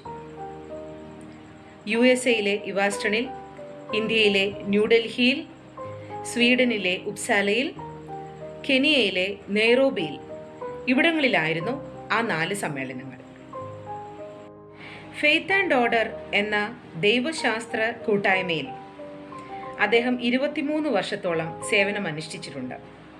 റോമൻ കത്തോലിക്ക സഭയും ഇതിൽ അംഗമായിരുന്നു. ഇതിനിടയിലുണ്ടായ 7 സമ്മേളനങ്ങളിലും അദ്ദേഹത്തിന് തൻ്റെ പ്രബന്ധങ്ങളെ അവതരിപ്പിക്കുവാൻ സാധിച്ചു. റോമൻ കാത്തലിക് ഓർത്തഡോക്സ് സഭകളുടെ ഡയലോഗിലും ഓറിയന്റൽ ഓർത്തഡോക്സ് സഭകളും റോമൻ കാത്തലിക് സഭയും തമ്മിലുള്ള കൂട്ടായ്മയായ പ്രോ ഓറിയന്റയിലും അദ്ദേഹം സജീവമായ നേതൃത്വം നൽകുകയുണ്ടായി. പാഠപുസ്തകത്തിൽ പ്രോ ഓറിയന്റോ എന്നാണ് കൊടുത്തിരിക്കുന്നത്. പ്രോ ഓറിയന്റേ എന്നാണ് കൃത്യമായ ഉച്ചാരണം. ഭാരതത്തിലെ എക്യുമെനിക്കൽ സംരംഭങ്ങളായ Kerala council of churches KCC, അതുപോലെ national council of churches in India NCCI, ഇവയിലും സ്തുത്യർഹമായ സേവനം അദ്ദേഹം കാഴ്ചവെച്ചു. അദ്ദേഹം സഭാപ്രവർത്തനങ്ങൾ ആരംഭിക്കുന്നത് സൺഡേ സ്കൂൾ ഇൻസ്പെക്ടറായിട്ടായിരുന്നു. 1935 അദ്ദേഹത്തിന് ഷമാശപ്പട്ടം ലഭിച്ചു. അതേ വർഷം തന്നെ വൈദിക പട്ടവും ലഭിച്ചു. സെറാംപൂർ, ബാംഗ്ലൂർ, എത്യോപ്യ തുടങ്ങിയ സ്ഥലങ്ങളിലെല്ലാം അദ്ദേഹം പ്രവർത്തിച്ചപ്പോൾ അവിടങ്ങളിലെല്ലാം ആരാധനാലയങ്ങളും പള്ളികളും സ്ഥാപിക്കുവാനും അദ്ദേഹം നേതൃത്വം നൽകി. അപ്രകാരം പ്രവർത്തിച്ചതിൽ അദ്ദേഹം ഏറ്റവും കൂടുതൽ പ്രവർത്തിച്ചത് ബാംഗ്ലൂരിലായിരുന്നു. 4-5ഓളം ഇടവകകളാണ് അദ്ദേഹത്തിൻ്റെ നേതൃത്വത്തിൽ ബാംഗ്ലൂരിൽ സ്ഥാപിതമായിരിക്കുന്നത്. മരിക്കുമ്പോൾ ബാംഗ്ലൂർ ഹോസൂർ സെയിൻറ്റ് ഗ്രിഗോറിയോസ് ഇടവാംഗമായിരുന്നു അദ്ദേഹം. കേരളത്തിലെ ചില പള്ളികളിലും അദ്ദേഹം സേവനമനുഷ്ഠിച്ചിട്ടുണ്ട്. പണ്ഡിതോചിതമായ പ്രഭാഷണങ്ങളായിരുന്നു അദ്ദേഹത്തിൻ്റേത്. നിരവധി ഗ്രന്ഥങ്ങളും അദ്ദേഹം എഴുതിയിട്ടുണ്ട്. വട്ടശ്ശേരിൽ തിരുമേനിയെക്കുറിച്ച് അദ്ദേഹം എഴുതിയ ട്രൂത്ത് ട്രയംസ് എന്നത് സത്യം വിജയിക്കുന്നു എന്ന ഗ്രന്ഥം ഒരു വേറിട്ട പുസ്തകം തന്നെയായിരുന്നു. സ്വാനുഭവ വേദിയിൽ എന്ന ആത്മകഥയും സത്യസന്ധമായ തൻ്റെ ജീവിതത്തിൻ്റെ ഒരു രേഖാചിത്രമായിരുന്നു. തികഞ്ഞ ഒരു മനുഷ്യസ്നേഹിയായിരുന്നു ഫാദർ ഡോക്ടർ VC സാമുവേൽ. അദ്ദേഹത്തിൻ്റെ സ്നേഹത്തിന് ജാതി, മതം, സഭ, ദേശം എന്നിങ്ങനെയുള്ള അതിർവരമ്പുകൾ ഉണ്ടായിരുന്നില്ല. ക്രിസ്തു വിജ്ഞാനീയത്തിൽ അദ്ദേഹം എഴുതിയ ഗ്രന്ഥമായിരുന്നു യേശു ക്രിസ്തു ആര് എന്നത്. ഈ ഒരു ഗ്രന്ഥത്തോട് കിടപിടിക്കുന്ന മറ്റൊന്ന് മലയാളത്തിൽ ഉണ്ടായിട്ടില്ല എന്ന് വേണം പറയാൻ. CLS തിരുവല്ലയാണ് ഈ ഗ്രന്ഥം പ്രസിദ്ധീകരിച്ചത്. മലങ്കര സഭയുടെ ദിവ്യബോധന സീരീസുകളിലും ഡോക്ടർ VC സാമുവൽ അച്ഛൻ അനവധി ഗ്രന്ഥങ്ങൾ എഴുതിയിട്ടുണ്ട്. 86-ാം വയസ്സിൽ ബാംഗ്ലൂരിൽ വെച്ച് 1998 നവംബർ 18 ദൈവസന്നിധിയിലേക്ക് അദ്ദേഹം ചേർക്കപ്പെട്ടു. സത്യവിശ്വാസത്തിനു വേണ്ടി പോരാടിയ അനേകം പ്രമുഖരിൽ ഒരാൾ തന്നെയായിരുന്നു ഫാദർ ഡോക്ടർ VC സാമുവേൽ. അദ്ദേഹത്തെക്കുറിച്ച് പഠിക്കുന്നതോടൊപ്പം തന്നെ നമ്മുടെ സഭയെ ഭാരതീയ സഭയായി മുന്നോട്ട് കൊണ്ടുപോകുവാൻ ശക്തി തരയണമേ എന്ന് ദൈവത്തോട് നമുക്ക് പ്രാർത്ഥിക്കാം. ഈ പാഠഭാഗത്ത് നാം ആദ്യം പഠിച്ച ആ മനഃപാഠവാക്യം നമുക്കൊന്നുകൂടെ ഒന്ന് ഓർത്തെടുക്കാം. 15-ാം സങ്കീർത്തനം 1-2 വാക്യങ്ങൾ. യഹോവേ, നിന്റെ കൂടാരത്തിൽ ആർ പാർക്കും? നിന്റെ വിശുദ്ധ പർവ്വതത്തിൽ ആർ വസിക്കും? നിഷ്കളങ്കനായി നടന്ന് നീതി പ്രവർത്തിക്കുകയും ഹൃദയപൂർവം സത്യം സംസാരിക്കുകയും ചെയ്യുന്നവൻ. അങ്ങനെ ഈ ക്ലാസ് ഇവിടെ തീരുകയാണ്. ഇന്ന് തന്നെ ഈ പാഠഭാഗം വായിച്ച് പഠിച്ച് ഇതിലെ ചോദ്യങ്ങൾക്ക് ഉത്തരങ്ങൾ എഴുതി ടീച്ചേഴ്സിന് കൊടുക്കണം. മറ്റൊരു ദിവസത്തേക്ക് മാറ്റി വയ്ക്കരുത്. ഇന്ന് തന്നെ പഠിക്കാവുന്നതേ ഉള്ളൂ. അപ്പോൾ മറ്റൊരു ക്ലാസ്സിൽ കാണുന്നത് വരെ എല്ലാവർക്കും ബൈ.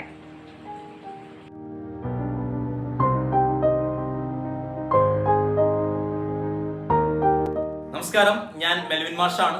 നമ്മൾ ഇന്ന് പഠിക്കുന്നത് നമ്മുടെ 10ാം ക്ലാസ് ഉപപാഠ പുസ്തകത്തിൽ നമ്മുടെ മലങ്കര സഭ പ്രഖ്യാപിച്ച രണ്ടാമത്തെ പ്രഖ്യാപിത പരിശുദ്ധനായ വട്ടശ്ശേരി തിരുമേനിയെ കുറിച്ചിട്ടാണ് നമ്മൾ പഠിക്കുന്നത്. നമുക്കെല്ലാവർക്കും അറിയാം, മലങ്കര സഭ ബാസ്വർ എന്നറിയപ്പെടുന്ന മലങ്കരയുടെ സ്വാതന്ത്ര്യത്തിന് വേണ്ടി അക്ഷീണം പ്രയത്നിച്ച, കാതോലിക്കേറ്റ് സിംഹാസന സ്ഥാപനത്തിൽ മുഖ്യ പങ്ക് വഹിച്ച, 1934 മലങ്കര സഭയിൽ അതീവ പ്രാധാന്യമുള്ള ഭരണഘടനയ്ക്ക് രൂപം നൽകുന്നതിൽ പ്രധാന പങ്ക് വഹിച്ച, അതിപരിശുദ്ധനായ വിശുദ്ധ ജീവിതം നയിച്ച് മലങ്കര സഭയ്ക്ക് വേണ്ടി ഇന്നും കണ്ണുനീരോടെ ദൈവസന്നിധിയിൽ അപേക്ഷകൾ കഴിച്ചുകൊണ്ടിരിക്കുന്ന പരിശുദ്ധനായ വട്ടശ്ശേരി തിരുമേനിയെ കുറിച്ചിട്ടാണ് നമ്മൾ ഇന്ന് പഠിക്കുന്നത്. നമുക്കെല്ലാവർക്കും അറിയാം, വിശുദ്ധന്മാരെ ഓർക്കുക എന്നത് മലങ്കര സഭയുടെ ഒരു പാരമ്പര്യത്തിൽപ്പെട്ട കാര്യമാണ്. നമ്മളെല്ലാം നമ്മുടെ വിശുദ്ധ കുർബാനയിലും മറ്റാരാധനാ ക്രമങ്ങളിലെല്ലാം വിശുദ്ധരെ ഓർക്കുന്നതിന് അതീവ പ്രാധാന്യം കൊടുക്കുന്നുണ്ട്. അവരുടെ കബറിടങ്ങളിൽ നമ്മൾ പോകുന്നുണ്ട്. അവരുടെ തിരിശേഷിപ്പുകൾക്ക് മുന്നിൽ നമ്മൾ നമ്മുടെ അപേക്ഷകൾ കഴിക്കാറുണ്ട്, ധൂപാർപ്പണം നടത്താറുണ്ട്. നമുക്കെല്ലാവർക്കും അറിയാം, വിശുദ്ധ കുർബാനയിൽ പറയും ദൈവം ഒരുവനല്ലാതെ വിശുദ്ധനില്ല എങ്കിലും ആ വിശുദ്ധിയിൽ നിന്നും നമുക്കെല്ലാവർക്കും അറിയാം ദൈവമാണ് വിശുദ്ധൻ. ദൈവത്തിന്റെ സ്വഭാവമാണ് വിശുദ്ധി എന്ന് പറയുന്നത്. ആ ദൈവത്തിന്റെ വിശുദ്ധിയെ സ്വാംശീകരിച്ച് തങ്ങളുടെ പ്രാർത്ഥനാ ജീവിതം കൊണ്ട് ദൈവീകരിക്കപ്പെടുന്ന, അങ്ങനെയാണ് വിശുദ്ധർ എന്ന് പറയുന്നത്, ദൈവീകരിക്കപ്പെട്ടവരാണ്. ദൈവത്തിൽ നിന്ന് ഉദാഹരണത്തിന് ഒരു കണ്ണാടിയിലേക്ക് പ്രകാശം പതിക്കുമ്പോൾ ആ കണ്ണാടി പ്രതിഫലിപ്പിക്കുന്നത് പോലെ തങ്ങളുടെ വിശുദ്ധ ജീവിതത്തിന്റെ ആ നിർമ്മലത കൊണ്ട് ദൈവമാകുന്ന മഹാസൂര്യന്റെ പ്രകാശത്തെ, ഇപ്പൊ ചന്ദ്രന് ഒരിക്കലും പ്രകാശം കൊടുക്കാൻ പറ്റില്ല, സൂര്യപ്രകാശത്തെ പ്രതിബിംബിക്കുക ചെയ്യുന്ന ചന്ദ്രൻ, എങ്കിലും ചന്ദ്രന് പ്രകാശം കൊടുക്കാൻ സാധിക്കുന്നുണ്ട്, ചന്ദ്രനും പ്രകാശം നൽകുന്നുണ്ട്. അതുപോലെ ദൈവ സ്വഭാവവുമായി വിശുദ്ധിയെ പ്രതിഫലിപ്പിക്കുന്നവരെയാണ് നമ്മൾ വിശുദ്ധർ എന്ന പദം കൊണ്ട് വിവക്ഷിക്കുന്നത്. നമ്മുടെ വിഷയം എന്ന് പറയുന്നത് വിശുദ്ധരെ കുറിച്ചല്ല, പകരം നമ്മൾ ഇന്ന് പഠിക്കുന്നത് വിശുദ്ധനായ വട്ടശ്ശേരി തിരുമേനിയെ കുറിച്ചിട്ടാണ്. നമുക്ക് എല്ലാവർക്കും അറിയാവുന്നത് പോലെ മല്ലപ്പള്ളിയിൽ വട്ടശ്ശേരിൽ എന്ന് പറയുന്ന കുടുംബത്ത് ജോസഫിന്റെയും ഏലിയാമ്മയുടെയും 5ാമത്തെ മകനായിട്ട് 1858 ഒക്ടോബർ 31 പരിശുദ്ധനായ വട്ടശ്ശേരി തിരുമേനി ജനിക്കുന്നത്. മല്ലപ്പള്ളിയിൽ വട്ടശ്ശേരിൽ കുടുംബത്തിലാണ് അദ്ദേഹം ജനിക്കുന്നത്. എന്നാണ് ജനിച്ചത്? 1858 ഒക്ടോബർ 1 അദ്ദേഹം ജനിക്കുന്നത്. അദ്ദേഹത്തിന്റെ ആദ്യകാല നാമം ഗീവർഗീസ് എന്നായിരുന്നു. അദ്ദേഹം അതിനുശേഷം അദ്ദേഹത്തിന്റെ ഒരു സഹോദരനും വൈദികനായിരുന്നു. മല്ലപ്പള്ളി CMS സ്കൂളിൽ പ്രാഥമിക വിദ്യാഭ്യാസം പൂർത്തിയാക്കി. ഹൈസ്കൂൾ വിദ്യാഭ്യാസം കോട്ടയം CMS ഹൈസ്കൂളിലായിരുന്നു അദ്ദേഹം നടത്തിയത്. പശ്ചാത്യ മിഷണറിമാർ, നമുക്കറിയാം മിഷണറിമാരൊക്കെ ഭാരതത്തിലേക്ക് വന്ന കാര്യങ്ങളൊക്കെ നമ്മൾ പഠിച്ചിട്ടുണ്ട്. മിഷണറിമാർ പ്രവർത്തിക്കുന്ന ഒരു സമയമായിരുന്നു. അദ്ദേഹം ഹൈസ്കൂൾ വിദ്യാർത്ഥി ആയിരിക്കുമ്പോൾ തന്നെ അദ്ദേഹത്തിന് കോറൂയ പട്ടം കൊടുത്തു. മുളന്തുരുത്ത് സുനഹദോസ് നടത്തിയ പത്രോസ് തൃതീയൻ പാത്രിയർക്കീസ് ആണ് അദ്ദേഹത്തിന് കോറൂയ പട്ടം നൽകുന്നത്. ഓക്കെയാണല്ലോ. അപ്പോ നമ്മൾ എന്തൊക്കെയാണ് നമ്മൾ പഠിച്ചത്? മല്ലപ്പള്ളിയിൽ വട്ടശ്ശേരി കുടുംബത്തിൽ ജോസഫിന്റെയും ഏലിയാമ്മയുടെയും 5ാമത്തെ മകനായിരുന്നു. അദ്ദേഹത്തിന് ഒരു സഹോദരനും വൈദികനായിരുന്നു. അദ്ദേഹം ജനിച്ചത് 1858 ഒക്ടോബർ 31 ജനിച്ചത്. സ്കൂൾ വിദ്യാഭ്യാസത്തെ കുറിച്ചൊക്കെ നമ്മളൊന്ന് ജസ്റ്റ് അറിഞ്ഞിരുന്നാൽ മതി. പിന്നെയോ അദ്ദേഹത്തിന് കോറൂയ സ്ഥാനം കൊടുക്കുന്നത്, വൈദിക വൃത്തിയുടെ ആദ്യപടിയായ കോറൂയ സ്ഥാനത്തേക്ക് അദ്ദേഹത്തെ ഉയർത്തിയത് അന്ന് മുളന്തുരുത്ത് സുനഹദോസൊക്കെ നടത്താൻ വേണ്ടി ഇങ്ങോട്ട് കടന്നു വന്ന പത്രോസ് തൃതീയൻ പാത്രിയർക്കീസ് ആണ് പുതുപ്പള്ളി പള്ളിയിൽ വെച്ചിട്ട് അദ്ദേഹത്തെ കോറൂയായിട്ട് വാഴിക്കുന്നത് 1876 ഒക്ടോബർ 12. ആ സമയം എന്ന് പറഞ്ഞാൽ മലങ്കര സഭയും അന്ത്യോക്യൻ സഭയും തമ്മിൽ അഭേദ്യമായ ഒരു ബന്ധം പുലർത്തുന്ന ഒരു കാലഘട്ടമായിരുന്നു അത്. അതിനുശേഷം കോട്ടയം പഴയ സെമിനാറിൽ അദ്ദേഹം 4 വർഷം പഠിച്ചു. ഈ കാലയളവിൽ അദ്ദേഹം പരിമല തിരുമേനിയുമായിട്ട് അടുക്കുവാൻ ഇടവന്നു. അദ്ദേഹം പരിമല തിരുമേനിയോട് കൂടി ജീവിക്കുവാനും അദ്ദേഹത്തിന്റെ ശിഷ്യത്വം സ്വീകരിക്കുവാനൊക്കെ അദ്ദേഹത്തിന് സാധിച്ചു. ഇതേസമയം വെട്ടിക്കടയറായിൽ അന്നുണ്ടായിരുന്ന പൗലോസ് മാർ ഈവാന്യോസ് തിരുമേനിയോട് ചേർന്ന് വേദശാസ്ത്രം പഠിക്കാനും സുറിയാനി പഠിക്കാനും ഒക്കെ അദ്ദേഹത്തിന് സാധിച്ചു. അങ്ങനെ 1879 ഒക്ടോബർ 16 അദ്ദേഹത്തെ പൂർണ്ണ ഷമ്മാസനായും 1880 ജനുവരി 18 കശീശ എന്ന് വെച്ചാൽ വൈദികനായിട്ടും അദ്ദേഹത്തിന് പട്ടം കെട്ടി. പരിമല തിരുമേനിയാണ് അദ്ദേഹത്തിനെ വൈദികനായിട്ട് വാഴിക്കുന്നതൊക്കെ. അതുപോലെ അദ്ദേഹം പരിമല സെമിനാരിയുടെ മാനേജറൊക്കെ ആയിട്ട് പ്രവർത്തിക്കുന്നതായിട്ട് നമുക്ക് ചരിത്രത്തിൽ കാണുവാൻ സാധിക്കും. അതൊക്കെയാണ് അദ്ദേഹത്തിന്റെ ജീവിത വഴി എന്ന് പറയുന്നത്. അപ്പൊ കോറൂയാക്കിയത് പത്രോസ് തൃതീയൻ പാത്രിയർക്കീസ് ആയിരുന്നു. പിന്നീട് അദ്ദേഹത്തെ വൈദിക വൃത്തിയിലേക്ക് കൈപിടിച്ചുയർത്തിയത് ആരായിരുന്നു? അദ്ദേഹത്തെ പരിശുദ്ധനായ പരിമല തിരുമേനിയായിരുന്നു. അതുകൊണ്ട് തന്നെ മുല്ലപ്പൂമ്പൊടി ഏറ്റിക്കിടക്കും കല്ലിനുമുണ്ടൊരു സൗരഭ്യം എന്ന് പറയുന്നത് പോലെ പരിമല തിരുമേനിയോടൊപ്പം പരിമലയിൽ ജീവിക്കുവാൻ ഭാഗ്യം ലഭിച്ചതിനാൽ അദ്ദേഹത്തിന്റെ പ്രാർത്ഥനാ ജീവിതവും നിഷ്ഠയും എല്ലാം തന്നെ ശിഷ്യനായ വട്ടശ്ശേരി തിരുമേനിക്കും കിട്ടിയിട്ടുണ്ട്. തീർച്ചയായിട്ടും അദ്ദേഹം അതൊക്കെ ഉണ്ടായിരുന്നു. അദ്ദേഹം സുറിയാനി ഒക്കെ അത്യാവശ്യം നന്നായി അറിയുന്ന ആളായിരുന്നു. അതുകൊണ്ട് തന്നെ അദ്ദേഹത്തെ മലങ്കര മൽപ്പാൻ എന്ന് പറയുന്ന ഒരു സ്ഥാനത്തിനും കൂടി അദ്ദേഹം അർഹനായി. മലങ്കര മൽപ്പാൻ എന്ന് പറഞ്ഞു കഴിഞ്ഞാൽ നമ്മുടെ മലങ്കരയിലെ വൈദിക വിദ്യാർത്ഥികൾ, ഒരു പഴയ സെമിനാരിയുടെ ഒരു പ്രിൻസിപ്പൾ എന്നുള്ളൊരു പോലത്തെ ഒരു സ്ഥാനമാണ്. വൈദിക വിദ്യാർത്ഥികളെ സുറിയാനിയും ആരാധനയും എല്ലാം കൃത്യമായി പഠിപ്പിക്കുന്ന, അന്നത്തെ ആരാധനയെ കുറിച്ച് വ്യക്തമായിട്ട് പറയുവാനും പഠിപ്പിക്കുവാനും കഴിവുള്ളവരെ നൽകുന്ന പ്രത്യേക സ്ഥാനമാണ് മലങ്കര മൽപ്പാൻ എന്ന് പറയുന്ന സ്ഥാനം. അക്കാലത്തെ മലങ്കര മൽപ്പാനായിട്ടും ഗീവർഗീസ് അച്ഛൻ മാറുവാനായിട്ട് ഇടവന്നു. അദ്ദേഹം അതേ സമയത്ത് ഒത്തിരി സ്കൂളുകളൊക്കെ പുൽക്കോട്ട് തിരുമേനി ഒട്ടനവധി സ്കൂളുകളൊക്കെ സ്ഥാപിക്കുന്ന ഒരു കാലഘട്ടമായിരുന്നു. അന്നത്തെ മലങ്കര മെത്രാപോലിത്തയായിരുന്നത് പുൽക്കോട്ടിൽ 2ാമത് തിരുമേനിയായിരുന്നു. സ്വാഭാവികമായിട്ടും കോട്ടയത്തുണ്ടായിരുന്ന MDU സ്കൂൾ സ്ഥാപിക്കുകയും അതിന്റെ പ്രിൻസിപ്പാളായിട്ട് അദ്ദേഹം വട്ടശ്ശേരി തിരുമേനി വൈദികനാണ്, അദ്ദേഹത്തെ നിയമിക്കുകയൊക്കെ ചെയ്തു. അദ്ദേഹം പഴയ സെമിനാരിയിലും MD സെമിനാരിയിലുമായിട്ട് 2 മേഖലയും അദ്ദേഹത്തിന്റെ പ്രവർത്തന മേഖലകളാക്കി മാറ്റുന്നതായിട്ടൊക്കെ നമുക്ക് കാണുവാൻ സാധിക്കും. അത് അങ്ങനെ ഇരിക്കെ 1902 നവംബർ 2 പരിശുദ്ധനായ പരിമല കൊച്ചു തിരുമേനി കാലം ചെയ്തു. പുലിക്കോട്ട് തിരുമേനി അദ്ദേഹത്തിന്റെ വലങ്കൈ പോലെ കൊണ്ടു നടന്നിരുന്ന, അല്ലെങ്കിൽ അദ്ദേഹത്തിന്റെ ശക്തിയായിരുന്നു പരിശുദ്ധ പരിമല തിരുമേനി. അദ്ദേഹം കാലം ചെയ്തപ്പോൾ അന്നത്തെ മലങ്കര മെത്രാപോലിത്ത വലിയ തിരുമേനിയായിരുന്ന പുലിക്കോട്ടിൽ 2ാമത് തിരുമേനിയുടെ വിഷമാവസ്ഥകളെ കുറിച്ചൊക്കെ പരിമല തിരുമേനിയുടെ ജീവചരിത്രം വായിക്കുമ്പോൾ നമുക്ക് അവിടെ കാണുവാൻ സാധിക്കും. തീർത്തും അദ്ദേഹത്തിന്റെ ഒരു പിൻഗാമിയായിട്ട് ഒരു പക്ഷെ മനസ്സിൽ കണ്ടിരിക്കണം അദ്ദേഹം പരിമല തിരുമേനിയെ. ചെറുപ്പത്തിലെ തിരുമേനി വാർദ്ധക്യം എത്തുന്നതിന് മുമ്പേ ദൈവസന്നിധിയിലേക്ക് കടന്നുപോയി മലങ്കര സഭയ്ക്ക് വേണ്ടി മധ്യസ്ഥത അണച്ചുകൊണ്ടിരിക്കുകയാണ് പരിമല തിരുമേനി. അതേസമയം തിരുമേനിയുടെ 1ാം ചരമവാർഷികത്തിന് 1 വർഷം തികഞ്ഞപ്പോൾ അദ്ദേഹത്തിന്റെ ഓർമ്മ പെരുന്നാളിനാണ് വട്ടശ്ശേരി തിരുമേനിയെ റംബാനായിട്ടൊക്കെ ഉയർത്തുന്നത്. തുടർന്ന് അപ്പൊ പിന്നീട് വളരെ മലങ്കര സഭയിൽ അതീവ ശക്തനായി പിന്നീട് വളർന്നു വന്നൊരു വ്യക്തിത്വത്തിന്റെ ഉടമയായിരുന്നു വട്ടശ്ശേരി തിരുമേനി. അതുകൊണ്ട് തന്നെ അദ്ദേഹത്തെ പുലിക്കോട്ട് തിരുമേനി അദ്ദേഹത്തിന്റെ പിൻഗാമിയായിട്ട് കണ്ടു. സ്വാഭാവികമായിട്ടും പഴയ സെമിനാരിയിൽ കൂടിയ മലങ്കര അസോസിയേഷൻ 1908 ഫെബ്രുവരി 14 പഴയ സെമിനാരിയിൽ കൂടിയ സുറിയാനി ക്രിസ്ത്യാനി അസോസിയേഷൻ അദ്ദേഹത്തെ മെത്രാപോലിത്തിയായി വാഴിക്കാനായിട്ട് തീരുമാനിക്കുകയും അങ്ങനെ അന്നൊക്കെ മെത്രാപോലിത്തി ആവാനായിട്ട് നമ്മൾ എന്താ ചെയ്യുക, നമ്മൾ അന്ത്യോക്യ പാത്രിയർക്കീസിന്റെ അടുത്ത് പോയിട്ട് അവിടെ നിന്ന് പട്ടം വാങ്ങുന്നൊരു രീതിയായിരുന്നു. അതിനു മുമ്പ് എപ്പോഴും അങ്ങനെയൊന്നും ഉണ്ടായിട്ടില്ല. അതിനു മുമ്പ് നമ്മൾ ഇവിടെ തന്നെ പട്ടം വാങ്ങുന്ന രീതികളൊക്കെ ഉണ്ടായിരുന്നു. ആ ഒരു ഇടക്കാലഘട്ടത്തിൽ അതിന് പ്രത്യേകമായ ഒരു ചരിത്ര പശ്ചാത്തലമുണ്ട്. അത് നമ്മൾ തുടർന്ന് പറയും നമ്മളേതായാലും എന്തുകൊണ്ടാണ് അങ്ങനെയൊക്കെ സംഭവിച്ചതെന്നുള്ളത്. ഏതായാലും അന്ത്യോക്യ പാത്രിയർക്കീസിന്റെ അടുത്തേക്ക് പട്ടം വാങ്ങുവാനായിട്ട് വട്ടശ്ശേരി തിരുമേനി ആയിട്ടില്ല, റംബാനാണ്, ഗിവർഗീസ് റംബാൻ എന്ന് പറയുന്ന വട്ടശ്ശേരി തിരുമേനി അങ്ങോട്ട് പോവുകയാണ്. അവിടെ വെച്ചിട്ടാണ് അദ്ദേഹത്തെ മെത്രാനായിട്ട് ഉയർത്തുന്നത്. അബ്ദുള്ള പാത്രിയർക്കീസ്, അന്നത്തെ പാത്രിയർക്കീസ് ആയിരുന്ന അബ്ദുള്ള പാത്രിയർക്കീസ് ആണ് അദ്ദേഹത്തെ മെത്രാൻ സ്ഥാനത്തേക്ക് ഉയർത്തുന്നത്.